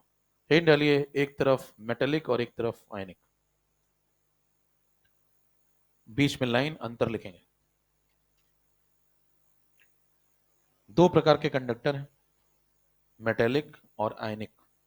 आयनिक कोई दूसरा नाम क्या बोलते हैं, इलेक्ट्रोलाइट। ये देखिए क्या बन जाएगा ये, तो इसी को क्या बोल देते हैं, इलेक्ट्रोलिटिक कंडक्टेंस। तो दो प्रकार के कंडक्टेंस पढ़ने। कभी आप देखिए चैप्टर यहां से शुरू होता है लोगों का, कहते हैं कि मेटेलिक कंडक्टेंस पढ़ो और दूसरा इलेक्ट्रोलिटिक कंडक्टेंस पढ़ो, यहां से कहानी शुरू करते हैं लोग। इसके पीछे की कहानी समझ में आई कि कौन कौन पीछे छूट गए हैं। ठीक है, लाइन खींचिए, अंतर लिखिए, metallic conductance electrolytic conductance. Metallic के नीचे, मेटेलिक के नीचे no matter is transferred. Matter मतलब MATTER, मैटर, मेटल ना लिख लेना, MATTER, no matter is transferred. दूसरा पॉइंट, मेटेलिक के नीचे लिखते जाइए, नो केमिकल चेंज, मेटेलिक के नीचे no chemical change take place.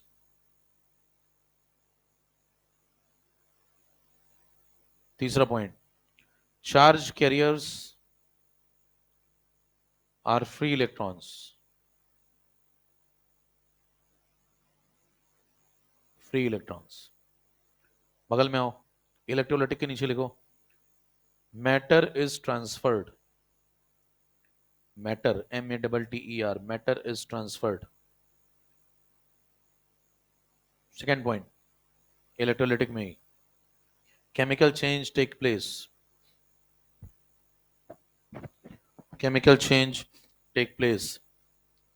तीसरा point, charge carriers ions, charge carriers are ions. Ions के बगल में लिखो cations and anions, cations and anions. पढ़िए क्या बोल रहा है,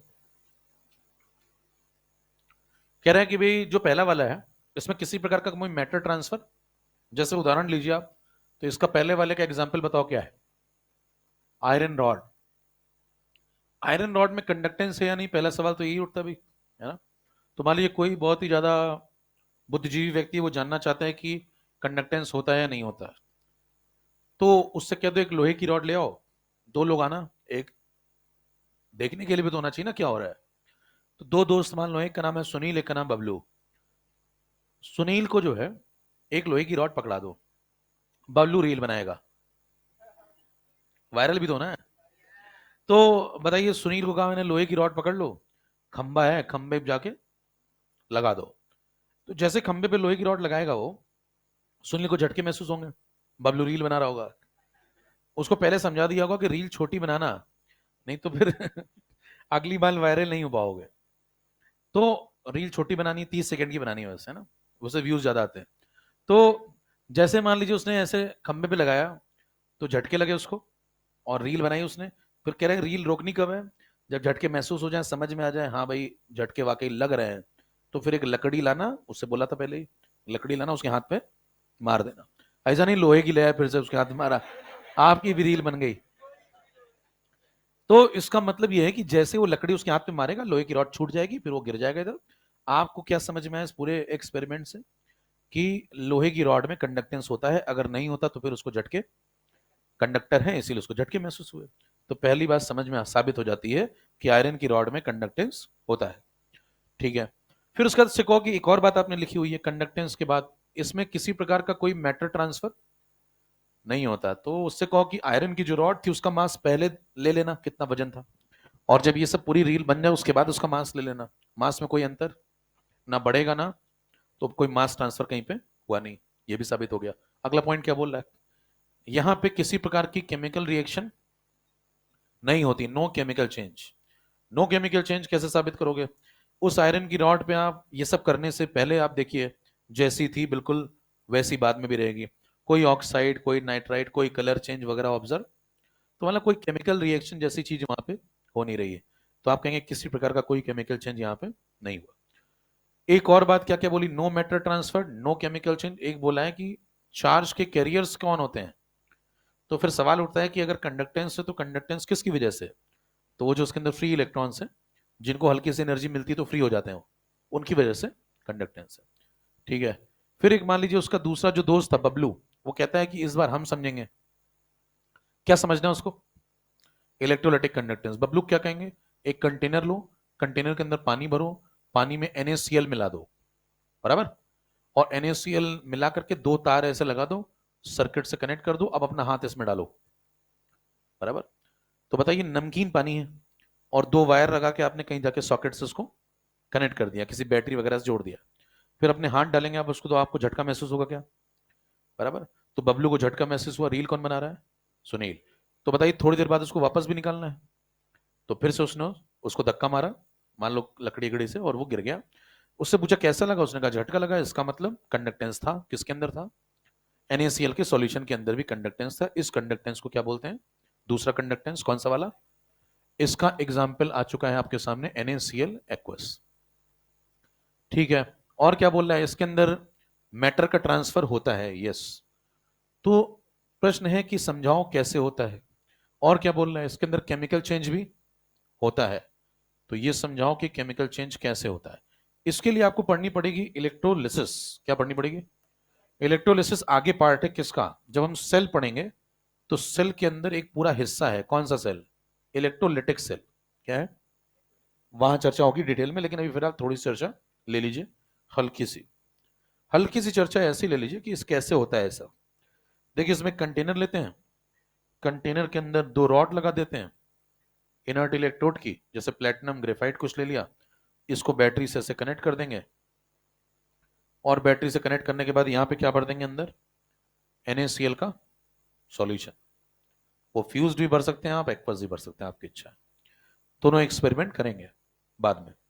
तो मान लीजिए आप यहाँ पे दो आयन बनाते हैं, कौन कौन से? Na+ आयन है, और ठीक है, तो जब आप इससे इसको जोड़ेंगे तो ये देखिए एक तरफ नेगेटिव कंटेंट, ये देखिए रॉड यहाँ कनेक्ट है नेगेटिव वाले से, तो इस पे नेगेटिव आ जाएगा, इस पे क्या आ जाएगा?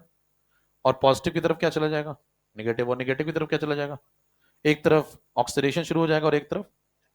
तो बताइए जब Na+ उधर जाएगा नेगेटिव वाले की तरफ, तो Na+ को क्या मिलेगा? इलेक्ट्रॉन, और वो क्या बना देगा? Na सॉलिड, और यहाँ पे डिपॉजिट हो जाएगा, और दिख रहा है। और जो Cl- इधर आएगा, वो क्या करेगा? वो Cl2 बनाएगा और इलेक्ट्रॉन फ्री करेगा, गैसियस फॉर्म में Cl2 बना देगा। तो बताइए इसका हो जाएगा क्या इधर आकर के? ऑक्सीडेशन। कोई पूछे बताइए क्या मास ट्रांसफर हुआ? जी हाँ। कुछ समय बाद अगर हम लौट करके देखें तो यहाँ पे जितना कंटेंट था, यहाँ पे जितना सोडियम आयन था, क्या वो सोडियम आयन थोड़े कम हो जाएंगे? क्यों, कहाँ चले गए? वो सोडियम कन्वर्ट हो गए किसमें? Na सॉलिड में, और कहाँ जाके जमा हो गए? इस रॉड के ऊपर जाकर के जमा हो गए, इसका मास बढ़ जाएगा। और ठीक है, तो क्या मास ट्रांसफर हो रहा है, नहीं हो रहा? यस। और क्या बोला था, केमिकल चेंज हो रहे हैं कि नहीं हो रहा है? देखिए सामने दिख रहा है केमिकल चेंज। और क्या बोला था आपने, एक तीसरी बात, चार्ज के कैरियर्स। क्या है चार्ज के कैरियर्स यहाँ पे? आयंस। कौन कौन से आयन? कैटायंस भी हैं, और भाई इसकी वजह से भी देखिए कंडक्टेंस, और इसकी वजह से भी, तो कैटायंस भी जिम्मेदार हैं और एनायंस भी जिम्मेदार हैं। क्लियर है तीनों बातें? चर्चा को आगे बढ़ाइए। अगला पॉइंट आता है इन दोनों में और क्या अंतर है। ये सब बनाना है कुछ तो बना लीजिए, जो बनाना लिखा है वो चित्र बना लीजिए बस, उससे समझ में आ जाता है कि भाई क्या चल रहा है। अभी डिटेल में होगी वैसे तो बात बहुत ज्यादा।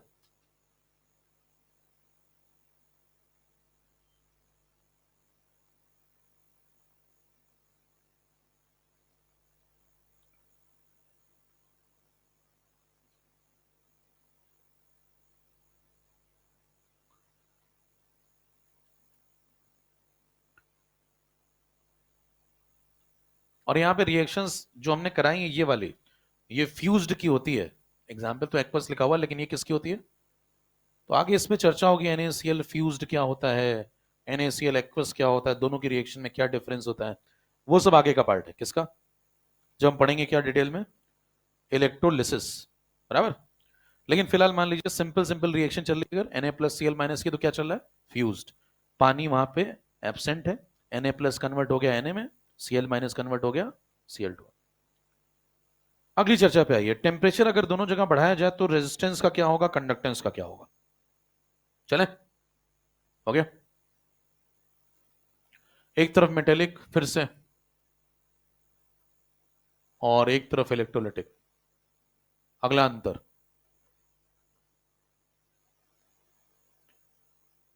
मेटेलिक कंडक्टेंस में अगर आप तापमान को बढ़ाते हैं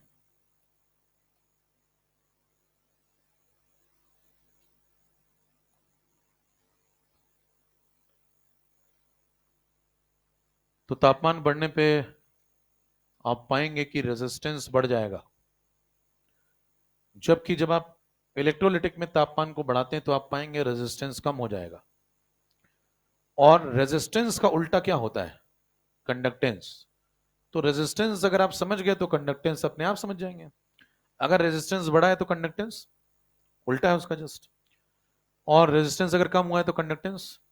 ऐसा क्यों होता है, कारण पे आइए। जैसे यहां पे हीट करते हैं, तो हीट करने पे जैसे मेटल है, तो मेटल के अंदर से जो फ्री इलेक्ट्रॉन है वो तो बाहर निकल लिया, ये फ्री इलेक्ट्रॉन है। बाकी क्या बच गया, M+। ये जो बच गया स्ट्रक्चर इसको बोलते हैं कर्नल। क्या बोलते हैं, कर्नल। वो नहीं, सेना वाला नहीं है, KERNEL। तो बताइए इसको बोलते हैं कर्नल।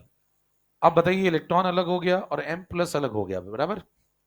अब क्या होता है, जब आप हीट करते हैं तो इनकी वजह से कंडक्टेंस था, कंडक्टेंस किसकी वजह से था इस बार, फ्री इलेक्ट्रॉन। कौन है फ्री इलेक्ट्रॉन, ये आउटर मोस्ट इलेक्ट्रॉन को निकाल दिया, तो जो बचता है उसको क्या बोलते हैं, कर्नल।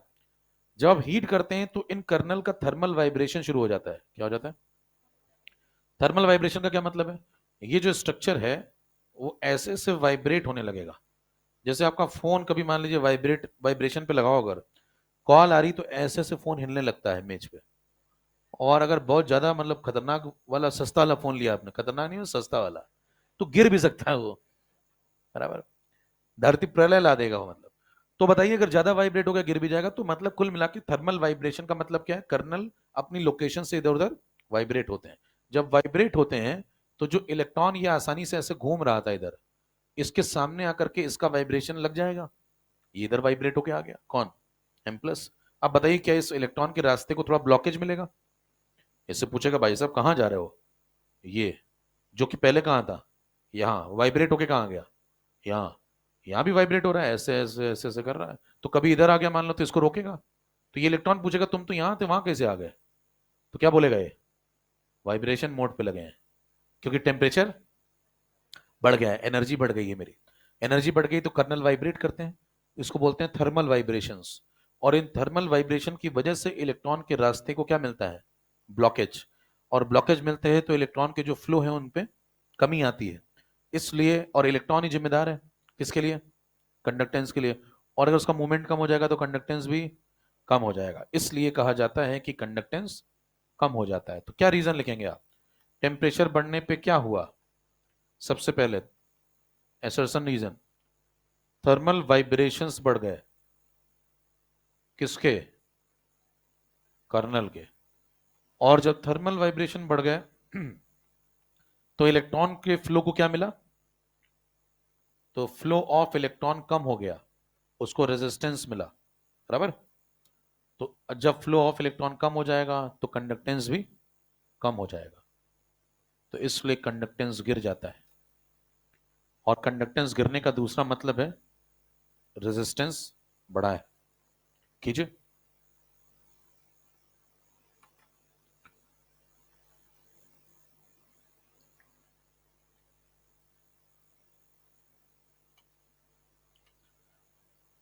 तो ये सब एसर्सन रीजन में आ सकता है मामला। और इसमें लोग ज्यादा कारण वारण पढ़ते नहीं है, सीधे याद कर लेते हैं, टी बढ़ने पे आर कहाँ बढ़ेगा गाइस, बराबर।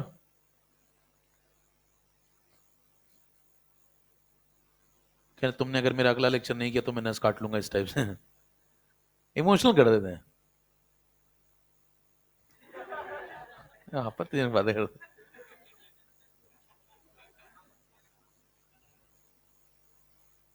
लोकतांत्रिक प्रक्रिया का ध्यान दें।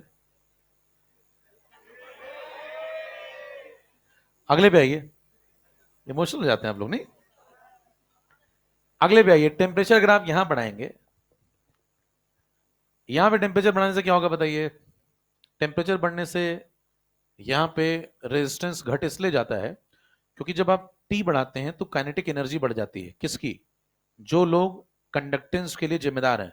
कौन लोग जिम्मेदार हैं कंडक्टेंस के लिए? आयंस। तो बताइए जब आप हीट सप्लाई करेंगे तो क्या जो एनर्जी होगी, काइनेटिक एनर्जी आयंस की बढ़ जाएगी, उनकी वेलोसिटी बढ़ जाएगी, उनकी आयनिक मोबिलिटी बढ़ जाएगी, और वो जितना ज्यादा मोशन करेंगे उतना ज्यादा कंडक्टेंस होगा।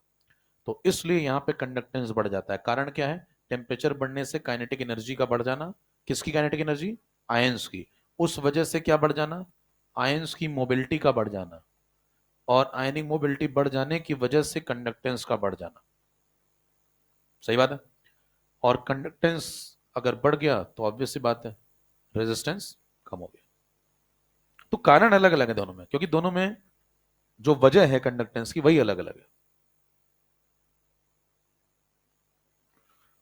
First class. खींचिए।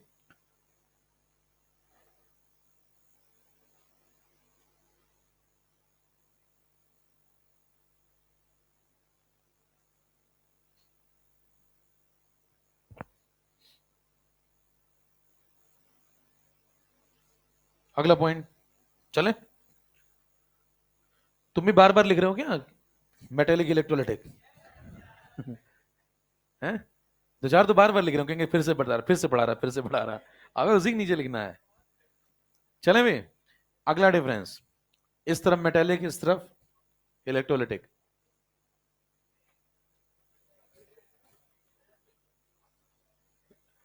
कई लोगों ने लिखा जरूर होगा, पहचानिए उनको, आपके बीच में ही है।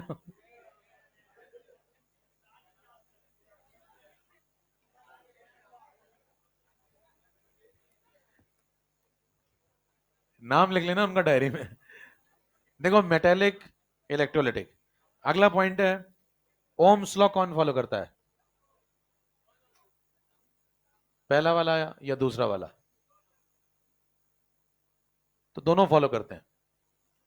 देखिए V is equal to I R, तो आप यहां भी लगाते हैं ना, यहां भी लगाते हैं। आप जब फिजिक्स में पढ़ते हैं, याद करिए, फिजिक्स में मेटल की रॉड लेते हैं आप, आयरन की रॉड, और आयरन की रॉड ऐसे लेकर के इसको कनेक्ट कर लेते हैं ऐसे किसी बैटरी से, फिर नंबर ऑफ इलेक्ट्रॉन पर सेकंड कितने फ्लो कर रहे हैं इसे पढ़ते हैं ना। तो V is equal to I R वहां भी चलता है, और यहां तो चलेगा ही चलेगा इलेक्ट्रोलाइट के अंदर। दोनों फॉलो करते हैं। अगला पॉइंट आपसे पूछा जाता है, फेराडे का लॉ कौन फॉलो करेगा?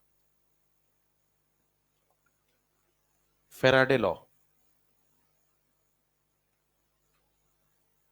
फेराडे लॉ भी आपने पढ़ा नहीं है, पढ़ेंगे आगे। कब? जब सेल पढ़ेंगे तो लॉ ऑफ फेराडे पढ़ते हैं वहां पे। लेकिन फिलहाल आप इतना समझें कि फेराडे के दो कानून थे, एक फर्स्ट लॉ ऑफ फेराडे और एक सेकेंड लॉ ऑफ फेराडे, और दोनों ही इस वजह से मार्केट में आते हैं। एक था W प्रोपोर्शनल टू Q, तो मतलब कहीं ना कहीं दोनों मास से रिलेटेड थे।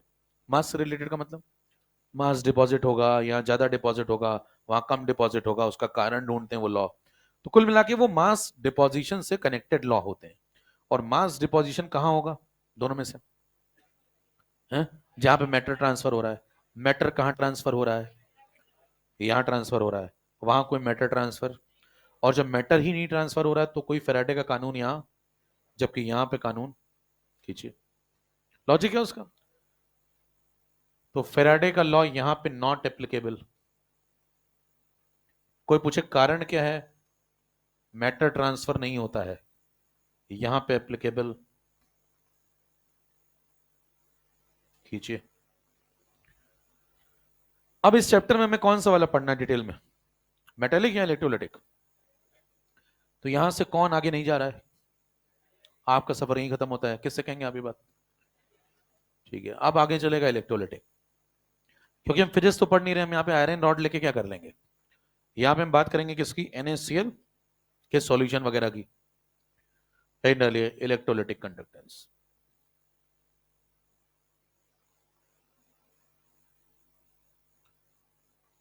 अब जो भी बातें आगे होंगी वो सभी इलेक्ट्रोलाइटिक कंडक्टेंस की।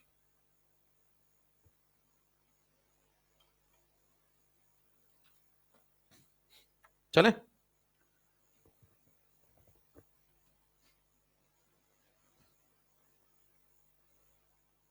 हिंड वाली इलेक्ट्रोलाइटिक कंडक्टेंस। तो शुरुआत कहां से की थी हमने, देखा आपने कहां शुरुआत की पहले चैप्टर की? 4 प्रकार के सॉलिड हैं, फिर वहां से 2 का सफर पीछे छूट गया। किन 2 का? मॉलिक्यूलर नहीं जाएगा आगे और कोवेलेंट नहीं जाएगा आगे, 2 आगे गए, 2 में डिफरेंस पड़ा। उसके बाद फिर एक आगे नहीं जाएगा, कौन सा वाला? ये आगे नहीं जाएगा, अब ये आगे जाएगा। अब चर्चा सारी की सारी किसमें? इन वालों पे, बराबर।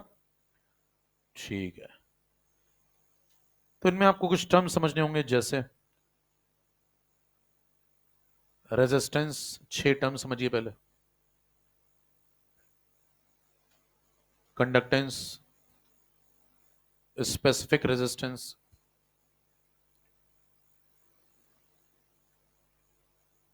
इसका दूसरा नाम रेजिस्टिविटी है। Specific conductance,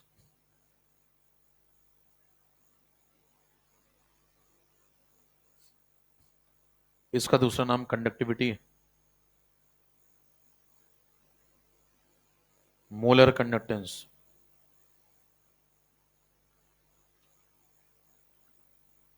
equivalent conductance.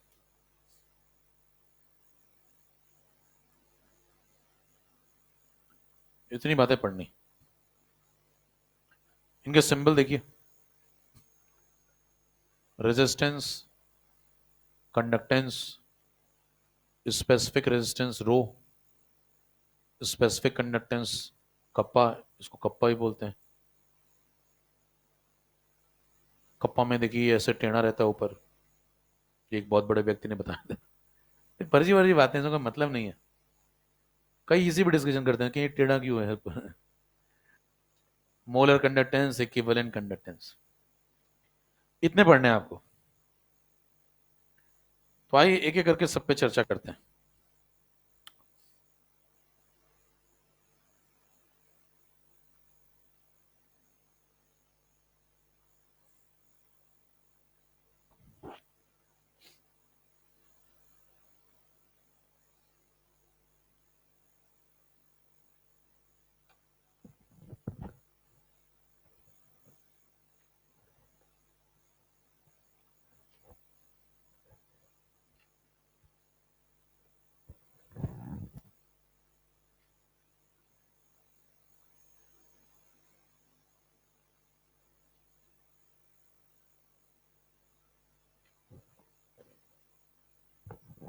इन सबको समझने के लिए देखिए, इन दोनों के बीच में क्या मामला है, इन दोनों के बीच में क्या मामला है। ये दोनों एक दूसरे के क्या है? रेसिप्रोकल। क्योंकि कंडक्टेंस और रेजिस्टेंस एकदम अपोजिट चीज है। ये दोनों भी फिर एक दूसरे के क्या होंगे बताइए? रेसिप्रोकल है ना। तो अगर आप बताइए, इनमें से अगर आपको एक पता लग जाए तो दूसरा अपने आप पता। इन दोनों में से अगर एक पता लग जाए तो दूसरा अपने आप पता। तो इन चारों में से अगर आपको 2 पता लग जाए तो बाकी 2 अपने आप। ठीक है, तो पहले एक एक करके एक एक व्यक्ति पे फोकस करते हैं। फिर उसके बाद जब ये चारों हो जाएंगे तो 2 की बात और करेंगे। किसकी किसकी? मोलर कंडक्टेंस और। तो पहले इन चारों पे आइए। इन चारों को समझने के लिए कंडक्टिविटी सेल बनाते हैं। कंडक्टिविटी सेल क्या होता है? एक ऐसा सेल है जो हमें कंडक्टेंस को समझने में मदद करता है, इसको बोलते हैं कंडक्टिविटी सेल। तो इसमें कंटेनर ले लें।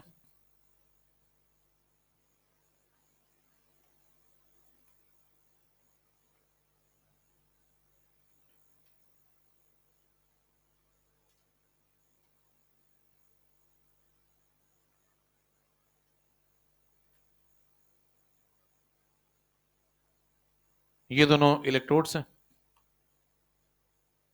इनको गुलाबी कलर के तार से जोड़ दीजिए। और इसके अंदर जो भी आपको भरना है, जिसका कंडक्टेंस वगैरह समझना है, वो भर दीजिए।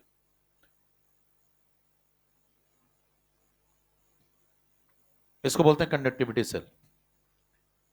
यहां दो टर्म समझे पहले, एक टर्म है एल और एक टर्म है ए। एल क्या है भाई? इनके बीच की डिस्टेंस। किसके बीच की डिस्टेंस? दोनों इलेक्ट्रोड के बीच की। और ए क्या है? एक क्रॉस सेक्शनल एरिया है किसका? ये जो इलेक्ट्रोड है इसके डिप्ड पार्ट का। इलेक्ट्रोड का नहीं, इलेक्ट्रोड के डिप्ड पार्ट का, क्योंकि डिप्ड पार्ट से ही कनेक्टेड है पूरा फॉर्मूला। अब यहां पे देखिए फॉर्मूला जो आप लगाते हैं वो क्या होता है? R is equal to rho into L by A. L by A क्या चीज है यहां पे? Cell constant. इस कंडक्टिविटी सेल का सेल कांस्टेंट। इसको कांस्टेंट क्यों बोलते हैं? क्योंकि जनरली अगर आप एक सेल लेते हैं सवाल लगाने के लिए, तो उसमें आप एल थोड़ी चेंज करते हैं बार बार। मान लीजिए आपने एक सेल बना लिया ऐसा और उसमें एक सवाल लगा रहे हैं, तो बार बार आप ये थोड़ी एडजस्ट करते रहेंगे, ये तो फिक्स हो गया। और जितना डिप्ड पोर्शन है वो भी फिक्स ही रहता है। तो अगर आप इसमें कुछ नया सवाल लगाएंगे तो इलेक्ट्रोलाइट चेंज कर देंगे, बराबर। तो क्या चीज नहीं चेंज होती एक सेल के अंदर जनरली? एल बाई है, तो उसको क्या बोलते हैं? उस सेल का सेल कांस्टेंट। अच्छा यहां पे देखिए ध्यान से, तो एल कौन है, ए कौन है, ये भी लिख लें। एल कौन है भाई? Distance between two parallel electrodes.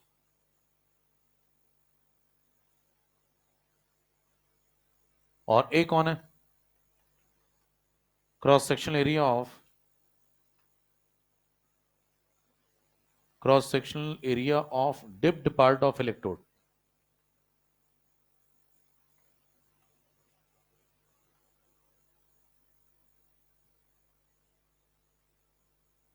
अब मान लें इसमें कार्यक्रम करके देखते हैं।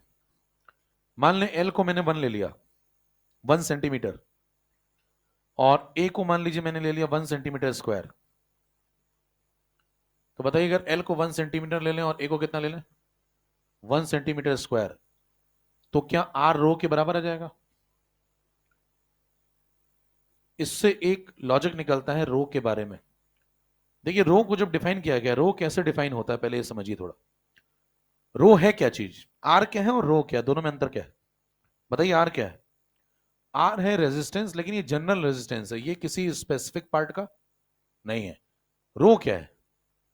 ये स्पेसिफिक चीज का रेजिस्टेंस है, मतलब इसमें अमाउंट थोड़ा फिक्स होगा। जैसे आप थर्मो पढ़ते हैं, थर्मो पढ़ते हैं आप हीट कैपेसिटी, और एक पढ़ते हैं स्पेसिफिक हीट कैपेसिटी।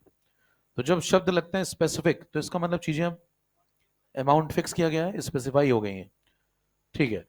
तो रो के अंदर एक स्पेसिफिक अमाउंट ही लिया जाता है, न कम और न ज्यादा। कौन है वो स्पेसिफिक अमाउंट, वो समझे। रो को डिफाइन किया गया है resistance present in 1 centimetre cube और 1 ml और 1 cc। सीसी मतलब सीसी भरी गुलाब की वो, सीसी मतलब क्यूबिक सेंटीमीटर, ठीक है। किसका 1 सेंटीमीटर ले रहे हैं सब? 1 सेंटीमीटर क्यूब ले रहे हैं इलेक्ट्रोलिटिक सॉल्यूशन का, जो भी आपने लिया हुआ है। तो इलेक्ट्रोलिटिक सॉल्यूशन जो भी आपने लिया है, उसके 1 सेंटीमीटर क्यूब के अंदर जितना रेजिस्टेंस प्रेजेंट है उसे क्या बोला जाता है? रो। और कप्पा की डेफिनेशन क्या है? वो भी स्पेसिफिक अमाउंट का है। वो क्या है? कंडक्टेंस है, लेकिन किसका? जनरल अमाउंट का नहीं है। किसका कंडक्टेंस है? Conductance present in 1 centimetre cube, या फिर 1 ml, या फिर 1 cc, या फिर यूनिट वॉल्यूम। क्या बोल सकते हैं? यूनिट वॉल्यूम में पड़ा हुआ जो कंडक्टेंस होता है वही क्या है? वो स्पेसिफिक कंडक्टेंस है। और बाकी जो जनरल कंडक्टेंस है किसी भी अमाउंट का, वो सिर्फ कंडक्टेंस है। दोनों में अंतर समझ रहे हैं? ठीक है। इस बात को और समझने के लिए ये यूनिट अमाउंट कैसे बनाया जाए, इसको बनाने का एक तरीका है। क्या तरीका है? देखिए जैसे आप यहां पीछे क्या कर रहे हैं, एल की वैल्यू कितने ले लो? 1। तो इन दोनों के बीच की डिस्टेंस कितनी होगी? 1। और इसका एरिया कितना ले लो? 1 सेंटीमीटर स्क्वायर। तो बताइए क्या एक क्यूब जैसा आपको नजर आ रहा है अगर आप इसको इससे मिला दें तो?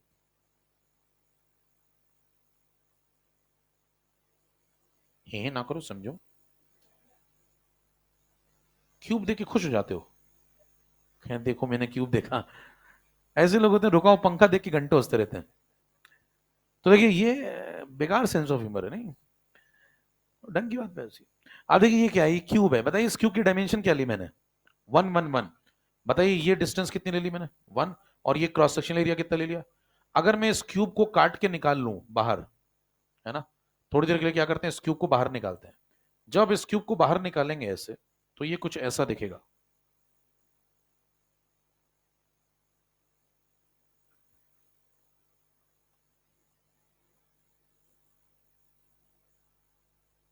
बराबर। इसमें ध्यान दीजिए, आपको दिखने में लग सकता है कि ये डायमेंशन छोटी है, ये बड़ी है, लेकिन मामला कैसा है? 3D है। 3D में सब बराबर है, समझ रहे हैं? जब 3D में खोल के देखेंगे तो ये भी कितना है? 1 सेंटीमीटर। और ये क्रॉस सेक्शन एरिया ये भी कितना लिया मैंने? 1 सेंटीमीटर। तीनों डायमेंशन कितने कितने लिए? 1 सेंटीमीटर। अब क्या करें? अगर ये सब 1 सेंटीमीटर है तो बताइए क्या एक यूनिफॉर्म क्यूब तैयार कर लिया मैंने, और इसको जाकर के किसी वायर से कनेक्ट कर दो, क्योंकि यहाँ पे आपको कुछ सोर्स तो लगाना पड़ेगा। तो ये वायर से कनेक्ट हो गया। इसमें इलेक्ट्रोड कौन है जो पीछे दिखाए जा रहे थे? ये दोनों कौन है? यहाँ पे दिखाए इनको, पीले पीले वाले। तो ये पीले पीले वाले ये दोनों है, देखिए। क्या ये इलेक्ट्रोड है? कह रहे ये इधर ऐसा तिरछा हो गया, उधर वैसा था। तो ऐसी बातें नहीं करनी है। क्या ये भी बोल रहे हैं? तो बताइए, ये इस प्रकार का एक इलेक्ट्रोड ये है, और दूसरा इलेक्ट्रोड ये है। दिख रहे हैं दो पैरेलल इलेक्ट्रोड? इनके बीच में क्या भरा हुआ है? इनके बीच में ये सॉल्यूशन भरा हुआ है। ये क्या है? इलेक्ट्रोलिटिक सॉल्यूशन है। हम किसका रेजिस्टेंस कंडक्टेंस मेजर कर रहे हैं? इलेक्ट्रोड का या सॉल्यूशन का? सॉल्यूशन का। तो बताइए इसके अंदर कितना वॉल्यूम इंक्लोज्ड है सॉल्यूशन का? 1 सेंटीमीटर क्यूब। और उस 1 सेंटीमीटर क्यूब के अंदर का जो रेजिस्टेंस है वही रो है, और उस 1 सेंटीमीटर क्यूब के अंदर का जो कंडक्टेंस है वही, बराबर। तो आसान भाषा में आप बोल सकते हैं इस क्यूब के अंदर जितना रेजिस्टेंस है वो रो है, और इसके अंदर जो कंडक्टेंस है वो कप्पा है। इसीलिए उसे क्या नाम दिया गया है? स्पेसिफिक रेजिस्टेंस और स्पेसिफिक। खींचिए। और ऐसे भी समझ सकते हैं, देखिए एल जब 1 सेंटीमीटर है और ए जब 1 सेंटीमीटर स्क्वायर है, तो वॉल्यूम कितना हो जाएगा? 1 सेंटीमीटर क्यूब। और इस 1 सेंटीमीटर क्यूब को ये दिखाया गया। तो रो की पहली बेसिक डेफिनेशन आती है, एक यूनिट वॉल्यूम का रेजिस्टेंस। डेफिनेटली। Please proceed.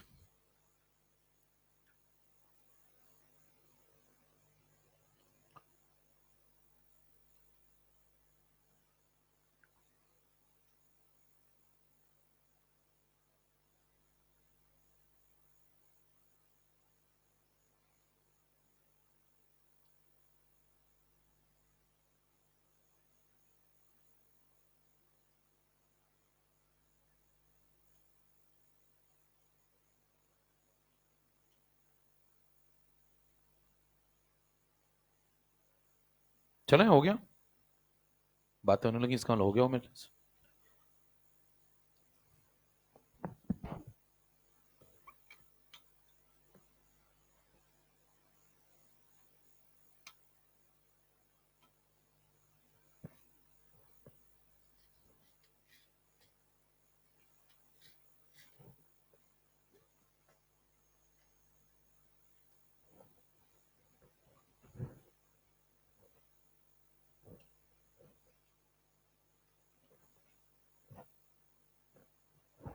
तो ये जो निकाला गया है वो ये है, देखिए, यहीं से निकाला गया है इसको।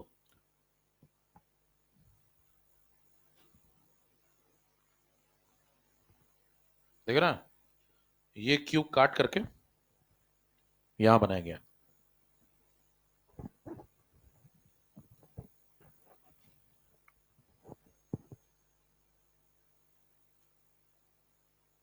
इसीलिए आप डिप्ड पार्ट क्यों बोलते हैं? कोई पूछे डिप्ड पार्ट क्यों बोला जाता है एरिया में? क्योंकि आप किसका कंडक्टेंस या रेजिस्टेंस वगैरह निकालते हैं उस फॉर्मूले से जो पीछे लिखा है आपने। ये किसका रेजिस्टेंस कंडक्टेंस निकालना है? जो इसके बीच में इलेक्ट्रोलाइट जो आपने भरा हुआ है, किसके बीच में? इन दोनों इलेक्ट्रोड के बीच में। तो इन दोनों के बीच में जो फंसा हुआ इलेक्ट्रोलाइट है, कौन सा इलेक्ट्रोलाइट? जो भी फिलहाल कितने सेंटीमीटर क्यूब है, उसका रेजिस्टेंस मेजर कर रहे हैं हम लोग उस फॉर्मूले से, समझ रहे हैं? तो हम किसका रेजिस्टेंस वगैरह मेजर करते हैं फॉर्मूले से? R = ρL/A से। इसके बीच में फंसे हुए इलेक्ट्रोलिटिक सॉल्यूशन का, इसीलिए लैंग्वेज क्या लिखी जाती है, डिप्ड पार्ट, क्योंकि डिप्ड पार्ट नहीं है, आधा पार्ट मान लीजिए ऊपर है, आधा ही डिप्ड है, तो फिर उसके हिसाब से वॉल्यूम चेंज, इलेक्ट्रोलाइट अलग इनक्लोज्ड होगा। तो हम किसका कंडक्टेंस या रेजिस्टेंस मेजर कर रहे हैं, इसका नहीं मेजर कर रहे हैं, ये तो क्या है इलेक्ट्रोड, किसका मेजर कर रहे हैं, इसका मेजर कर रहे हैं। तो बीच में भरा भी तो होना चाहिए ना भाई, जितना भरा होगा उतना ही पोर्शन आप लेंगे वॉल्यूम का, कम भरा होगा तो कम लेंगे। तो फॉर्मूले में हमेशा क्या लगाना है, डिप्ड पार्ट। अगर आधा डिप्ड है, क्या है, दो एरिया का, ऐसे इलेक्ट्रोड है, तो एक एरिया इधर है, एक एरिया इधर है, नहीं थिकनेस तो बहुत कम है ना, एरिया का एरिया तो ऐसा ही होता है ना, ये थिकनेस है, तो एरिया तो यही है ना। मान लो मैंने एक शीट ले ली ऐसी, तो शीट का एरिया, अब तुम कह रहे हो आधा एरिया इधर है, तो डिप्ड एरिया तो इधर से देखोगे ना, टच तो इधर ही से कर रहा है, पानी की टंकी है, पानी की टंकी पूरी भरी है, तो कैसे बोलते हो बाहर भी पानी होता है, अरे पीछे वाले की बात कर रहा हूं मैं, एक ही तो है तब पीछे आगे। मान लीजिए आप पानी की टंकी देख रहे हैं, तो पानी की टंकी कौन सी वाली देखेंगे, जिसके बीच में आप, अच्छा ये समझ रहे हो तुम कि इसका क्यों नहीं ले रहे हैं, ये कह रहे हो, नहीं तो इसका नहीं लेंगे ना, तो वायर आपने कहां से कनेक्ट किया है, वायर यहां से कनेक्ट है ना, तो देखिए ये ऐसे दो प्लेट्स हैं, ऐसे ऐसे, और इन दो प्लेट के बीच में ये जो भरा हुआ है, उन्हीं के बीच में तो आपने वायर कनेक्ट करके बैटरी लगाई है ना, तो सिर्फ इसका आप कनेक्ट कर रहे हैं, इतने पोर्शन का, इनका मेजर कर रहे हैं हम इस फॉर्मूले से। ये जो फॉर्म कंडक्टेंस तो सबका ही होगा, कंडक्टेंस तो पूरे सॉल्यूशन में, रेजिस्टेंस तो पूरे सॉल्यूशन में, हम मेजर किसका करते हैं इस फॉर्मूले से, जो दोनों के बीच में इनक्लोज्ड है उसका मेजर करते हैं, उसके लिए बनाया है फॉर्मूला। चले भैया, ये हो गया, जल्दी खींचिए, थोड़ा स्पीड में काम करें, स्ट्राइक रेट बढ़ाया जाए।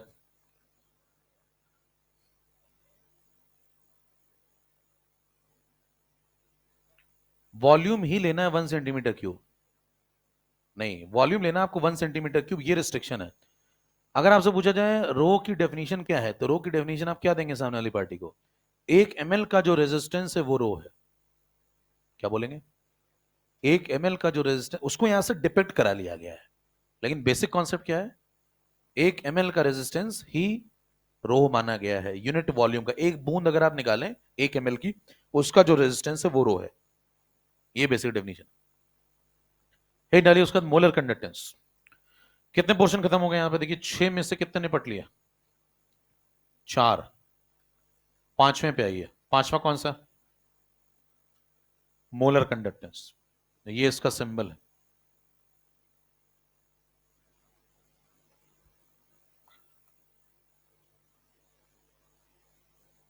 मोलर कंडक्टेंस की परिभाषा लिखें,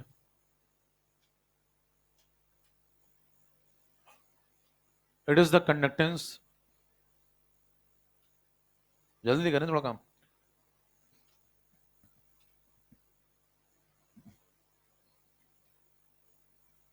it is the conductance produced by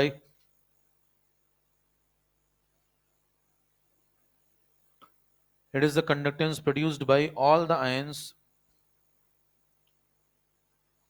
all the ions given by all the ions given by 1 mole of all the ions given by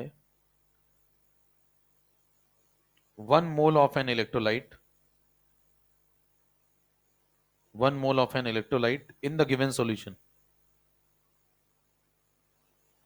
1 mole of an electrolyte in the given solution। पढ़िए क्या कह रहा है, कह रहा है कि जैसे स्पेसिफिक कंडक्टेंस को मैंने डिफाइन किया, कैसे डिफाइन किया, 1 ml का जो कंडक्टेंस है वो, वैसे कोई पूछे मोलर कंडक्टेंस, नाम से क्या समझ में आ रहा है आपको, मोलर वॉल्यूम पढ़ते हैं आप, मोलर वॉल्यूम क्या होता है, एक मोल को कंटेन करने के लिए जो वॉल्यूम लिया जाता है वो, वैसे मोलर कंडक्टेंस क्या है, एक मोल आप ले लें जिसका भी आपको कंडक्टेंस देखना है उस चीज का, और उस एक मोल का जो कंडक्टेंस आएगा, जो उनके आयंस की वजह से आएगा, उसको निकाल लें, वही मोलर कंडक्टेंस है। लैंग्वेज को ध्यान से पढ़िए, लिखा हुआ है conductance produced by all the ions given by 1 mole of electrolyte, यहां तक तो कहानी साफ है, 1 मोल इलेक्ट्रोलाइट लेंगे, वो हमें आयन देगा, उन आयन से जो कंडक्टेंस आएगा वो मोलर कंडक्टेंस होगा। लेकिन एक आगे बात लिखी हुई है, धीरे से देखिए क्या ये क्या है, इन द गिवन सॉल्यूशन, दिए गए सॉल्यूशन में। अब ये जनता समझती नहीं है, लिख लेते हैं सब, लिखा सबकी कॉपी में है, समझता कोई नहीं है। इसको समझिए थोड़ा, गिवन सॉल्यूशन का मतलब क्या है। मान लें एक सॉल्यूशन मेरे पास आया और उसमें से मैंने एक ऐसा क्यूब निकाल लिया, ऐसा। अच्छा, इसका एक फॉर्मूला भी होता है, क्या फॉर्मूला होता है इसका? मोलर कंडक्टेंस का क्या फॉर्मूला है? कप्पा इंटू, ज्यादातर तो ये याद कर लेते हैं, सीधे कहते हैं एक फॉर्मूला है कप्पा इंटू 1000 अपॉन मोलरिटी। आओ गाइस सवाल लगाएं, करें इसको याद कर लो, ऐसे स्टार बना लो, it is very important for your future. Okay future doctors. तो इस टाइप चलता है, खत्म हो गया मोलर कंडक्टेंस, एक डेफिनेशन लिखा देंगे, एक फॉर्मूला हो जाएगा। चलो अब इक्विवेलेंट पे चलते हैं, फिर चलते चलते चलते 2026 में आ जाएंगे हम लोग। तो क्या है मोलर कंडक्टेंस, जरा समझते हैं। मान लीजिए एक सॉल्यूशन बनाया किसी इलेक्ट्रोलाइट का, और उसमें से मैंने एक मोल, सॉरी एक क्यूब निकाल लिया। क्या निकाल लिया? एक क्यूब। और उस क्यूब का वॉल्यूम कितना है, ध्यान सुनिएगा, थोड़ा कठिन कॉन्सेप्ट है। एक क्यूब निकाल लिया, बताइए ये क्यूब कौन सा वाला क्यूब है? यही वाला, ये वाला, देख ना, ऐसा एक क्यूब मैंने बाहर निकाल लिया। तो एक क्यूब जब मैं बाहर निकालूंगा तो उसके बताइए 1 ml आएगा, उसके अंदर 1 सेंटीमीटर क्यूब आएगा। उसका जो कंडक्टेंस है उसको क्या बोलेंगे हम लोग? कप्पा। तो बताइए इस क्यूब के अंदर जो कंडक्टेंस है वो कितना है? कप्पा। तो एक क्यूब मैंने बाहर निकाला और एक क्यूब का कंडक्टेंस मैंने मेजर किया। जब एक क्यूब का कंडक्टेंस मेजर हुआ तो उसकी वैल्यू आई कप्पा। सही बात है। मान लीजिए मैं ऐसे अगर 2 क्यूब निकालता उसी सॉल्यूशन में से, मान लीजिए मैं ऐसे 2 क्यूब निकाल देता, एक, एक और। अब बताइए इसके अंदर कितना कंडक्टेंस है? पहले वाले के अंदर कितना कंडक्टेंस होगा? 1 कप्पा। और इसके अंदर कितना कंडक्टेंस होगा? 1 कप्पा। अगर दोनों क्यूब का मिला के कंडक्टेंस पूछो तो, शब्दों को ध्यान सुनिए क्या बोल रहा हूं, दोनों क्यूब का मिला करके नेट कंडक्टेंस पूछूं तो कितना? नेट कंडक्टेंस, तो आंसर होगा कप्पा प्लस कप्पा, यानी कि कप्पा इंटू 2। सही बात है। मान लीजिए मैं ऐसे 3 क्यूब ले लेता, तो अगर मान लीजिए मैं ऐसे 3 क्यूब लेता और आपसे पूछता कि बताओ तीनों क्यूब के अंदर 1 1 ml आया, जो भी क्यूब में ले रहा हूं कितने ml के हैं? 1 ml, 1 ml, 1 ml। और तीनों के अंदर कितने कितने 1 1 ml इलेक्ट्रोलाइटिक सॉल्यूशन भरा हुआ है। बताइए इंडिविजुअली क्यूब्स का कंडक्टेंस कितना है? पहले वाले क्यूब का कंडक्टेंस कप्पा, दूसरे का भी, तीसरे का भी, तीनों का मिला के नेट ओवरऑल कंडक्टेंस कितना? नेट ओवरऑल कंडक्टेंस, तो जोड़ देंगे तो ये आ जाएगा कप्पा प्लस कप्पा, यानी कि कप्पा इंटू 3। तो ये बातें आपको समझ में आने लगी। अब सवाल ये उठता है, ये जो ऊपर फॉर्मूला लिखा है और ये जो नीचे कॉन्सेप्ट चल रहा है, क्या ये दोनों कनेक्टेड है? बिना डेरिवेशन के आप इनको कनेक्ट कर सकते हैं क्या? और वो जो गिवन सॉल्यूशन वाली बात है वो क्या बोल रहा है? मान लेते हैं कि डेफिनेशन को फिर से पढ़िए एक बार ध्यान से, क्या लिखा है डेफिनेशन में। हमें, हमारा फोकस क्या है? मोलर कंडक्टेंस निकालने में। मोलर कंडक्टेंस क्या होता है? एक मोल इलेक्ट्रोलाइट से आने वाले आयन का कंडक्टेंस। तो हमारा सारा फोकस किसके ऊपर है? 1 मोल इलेक्ट्रोलाइट पे या 1 ml सॉल्यूशन पे? 1 मोल इलेक्ट्रोलाइट पे। क्यों? हम क्या ढूंढ रहे हैं अभी? मोलर कंडक्टेंस, बराबर। हमारा सारा फोकस होना चाहिए मेरे को 1 मोल इलेक्ट्रोलाइट कहां मिला, जहां मिल जाए उसका कंडक्टेंस ढूंढ लीजिए। मान लेते हैं कि आपने एक सॉल्यूशन बनाया और 1 मोल इलेक्ट्रोलाइट आपको एक ही क्यूब के अंदर मिल गया। क्या हो गया? आपने एक सॉल्यूशन बनाया, सॉल्यूशन गाढ़े भी होते हैं, सॉल्यूशन पतले भी होते हैं, कंसंट्रेटेड भी होते हैं, और आपने बनाया एक सॉल्यूशन और एक सॉल्यूशन का 1 ml बाहर निकाला और उस 1 ml के अंदर ही आपको क्या मिल गया? मान लीजिए 1 मोल इलेक्ट्रोलाइट मिल गया।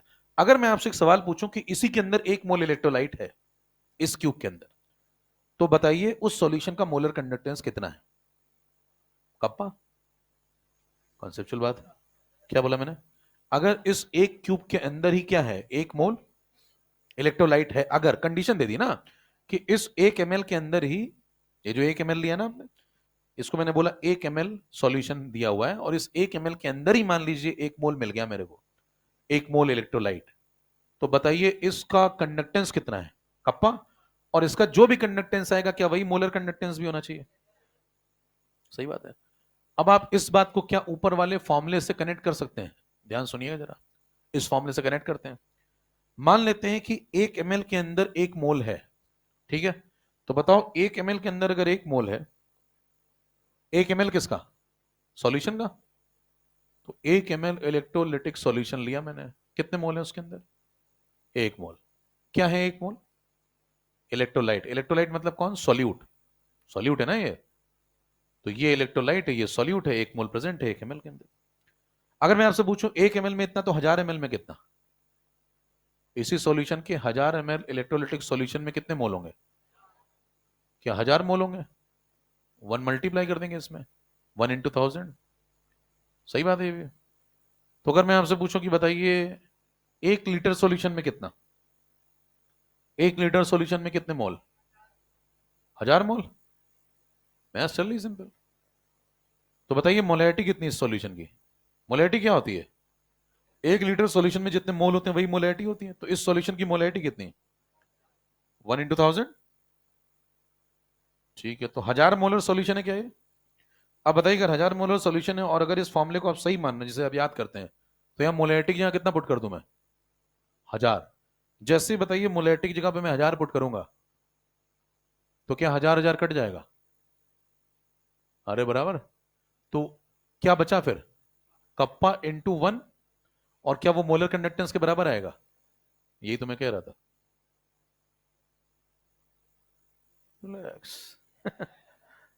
कोई डेरिवेशन नहीं है, कोई बड़ी बड़ी बातें नहीं है, बिल्कुल बेसिक से निकाल दिया। हमारे बुद्धिजीवी दोस्त काफी घबराए लग रहे हैं। फिर सुन लीजिए वंस मोर। क्या बोला मैंने फिर से? और ये अगर मान लीजिए लैंग्वेज में सवाल आ जाए तो घोड़े खुल जाएंगे, कहेंगे फॉर्मूला क्या लगाऊं मैं। सवाल कैसा आएगा? कहेगा एक इलेक्ट्रोलिटिक सॉल्यूशन बनाया, लैंग्वेज सुनिएगा, कहेगा एक इलेक्ट्रोलिटिक सॉल्यूशन बनाया, उस सॉल्यूशन का 1 ml बाहर निकाल लिया, ऐसे लैंग्वेज बना देगा। If we take 1 ml of this solution, और उस 1 ml सॉल्यूशन के अंदर कितने मोल इलेक्ट्रोलाइट प्रेजेंट है? 1 मोल प्रेजेंट है, तो बताइए उस सॉल्यूशन का मोलर कंडक्टेंस कितना रहा होगा? कॉन्सेप्चुअल व्यक्ति कहेगा कप्पा आंसर है, निकलिए, हो गया। अब आप अगर फॉर्मूले से कनेक्ट करना चाहते तो मैंने क्या बोला? 1 ml में कितने मोल? 1 मोल। तो बताइए 1 ml में 1 मोल, तो 1000 ml में 1000 मोल, तो 1 लीटर में भी 1000 मोल, तो यही 1000 इसकी क्या आ गई? मोलैरिटी। मोलैरिटी को आप फॉर्मूले में पुट कर दीजिए, 1000 1000 1000 कट जाएगा, मोलर कंडक्टेंस कितना आ रहा है? कप्पा। यही तो मैंने पहले बोला था। दूसरा सवाल लीजिए।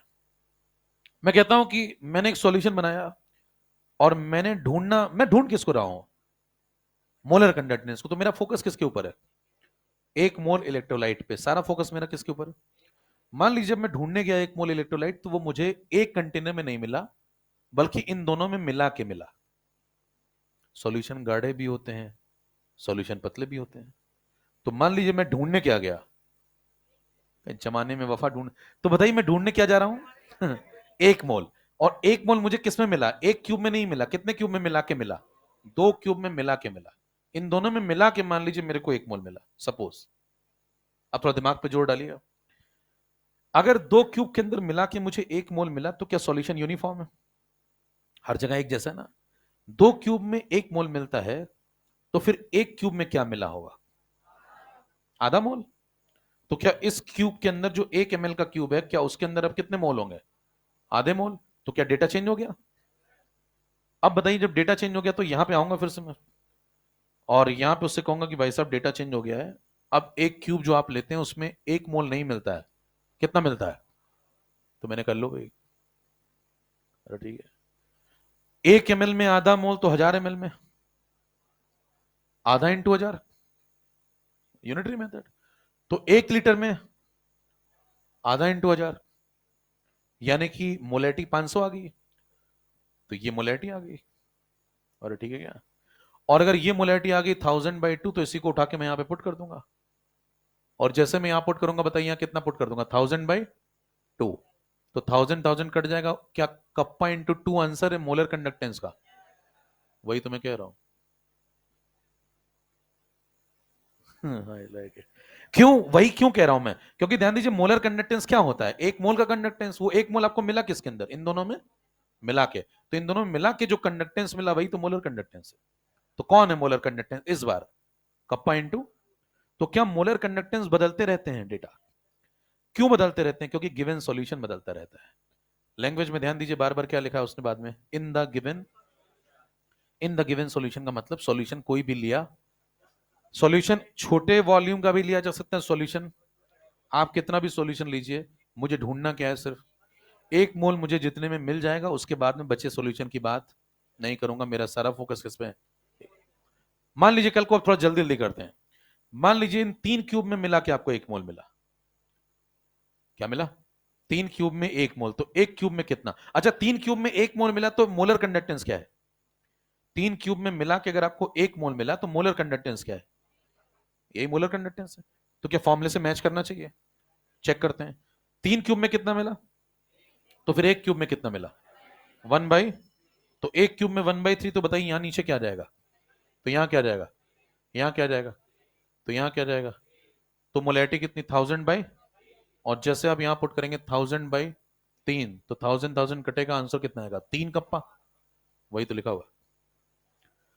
बात को अब जनरलाइज कर लेते हैं। मान लीजिए आपको ऐसे n क्यूब लेने पड़ गए। क्या लेने पड़ गए? मैंने कोई फॉर्मूला डिराइव नहीं किया है, लॉजिकल चल रहा हूं। मान लीजिए मेरे को ऐसा करते करते करते n क्यूब लेने पड़ जाए। n क्यूब में क्यों ले रहा हूं? क्या ढूंढ रहा हूं मैं n क्यूब में? भाई मेरे को क्या पता कितने क्यूब में मिलेगा, मेरे को थोड़ी पता है। तो मैं ढूंढने जा रहा हूं, मेरे को जितने क्यूब मिल जाए मैं ले आऊंगा उतने क्यूब। मान लो 3 में बात नहीं बनी, मान लो बात बनी जाकर के n में। n क्या है? कुछ भी हो सकता है। n1 भी हो सकता है, n2 भी हो सकता है, n3 भी हो सकता है, n4 भी हो सकता है, और n भी हो सकता है।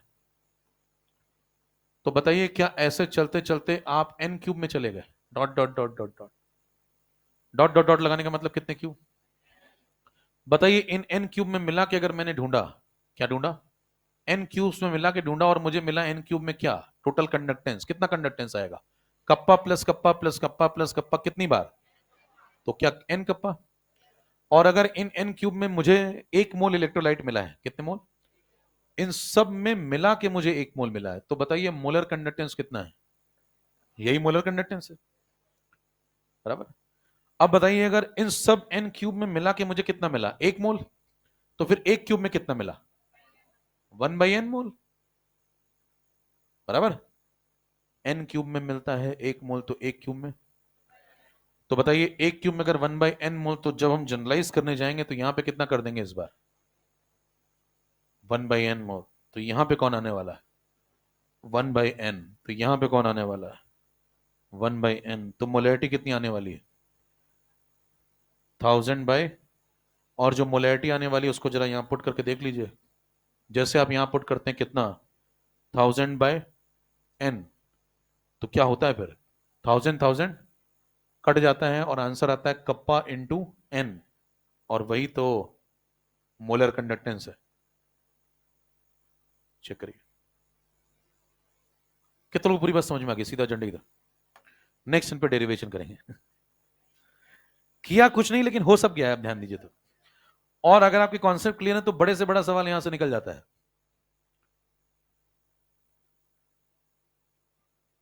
जैसे एक कठिन प्रश्न सुनिए लैंग्वेज में।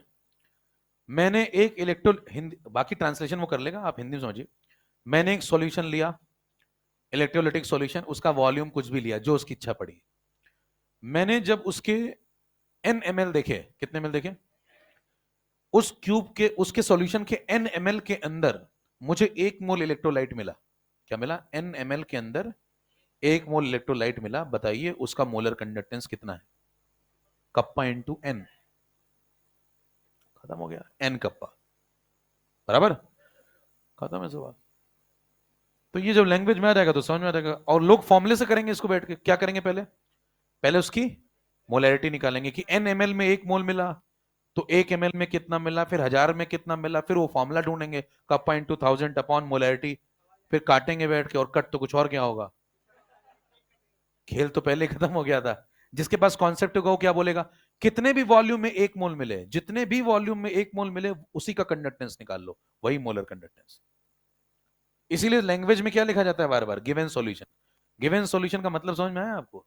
गिवन सॉल्यूशन 1 ml भी हो सकता है, गिवन सॉल्यूशन 2 ml भी हो सकता है, 3 ml भी हो सकता है, और वो 500 ml भी हो सकता है, वो 1000 ml भी हो सकता है, वो n ml भी हो सकता है, n कुछ भी हो।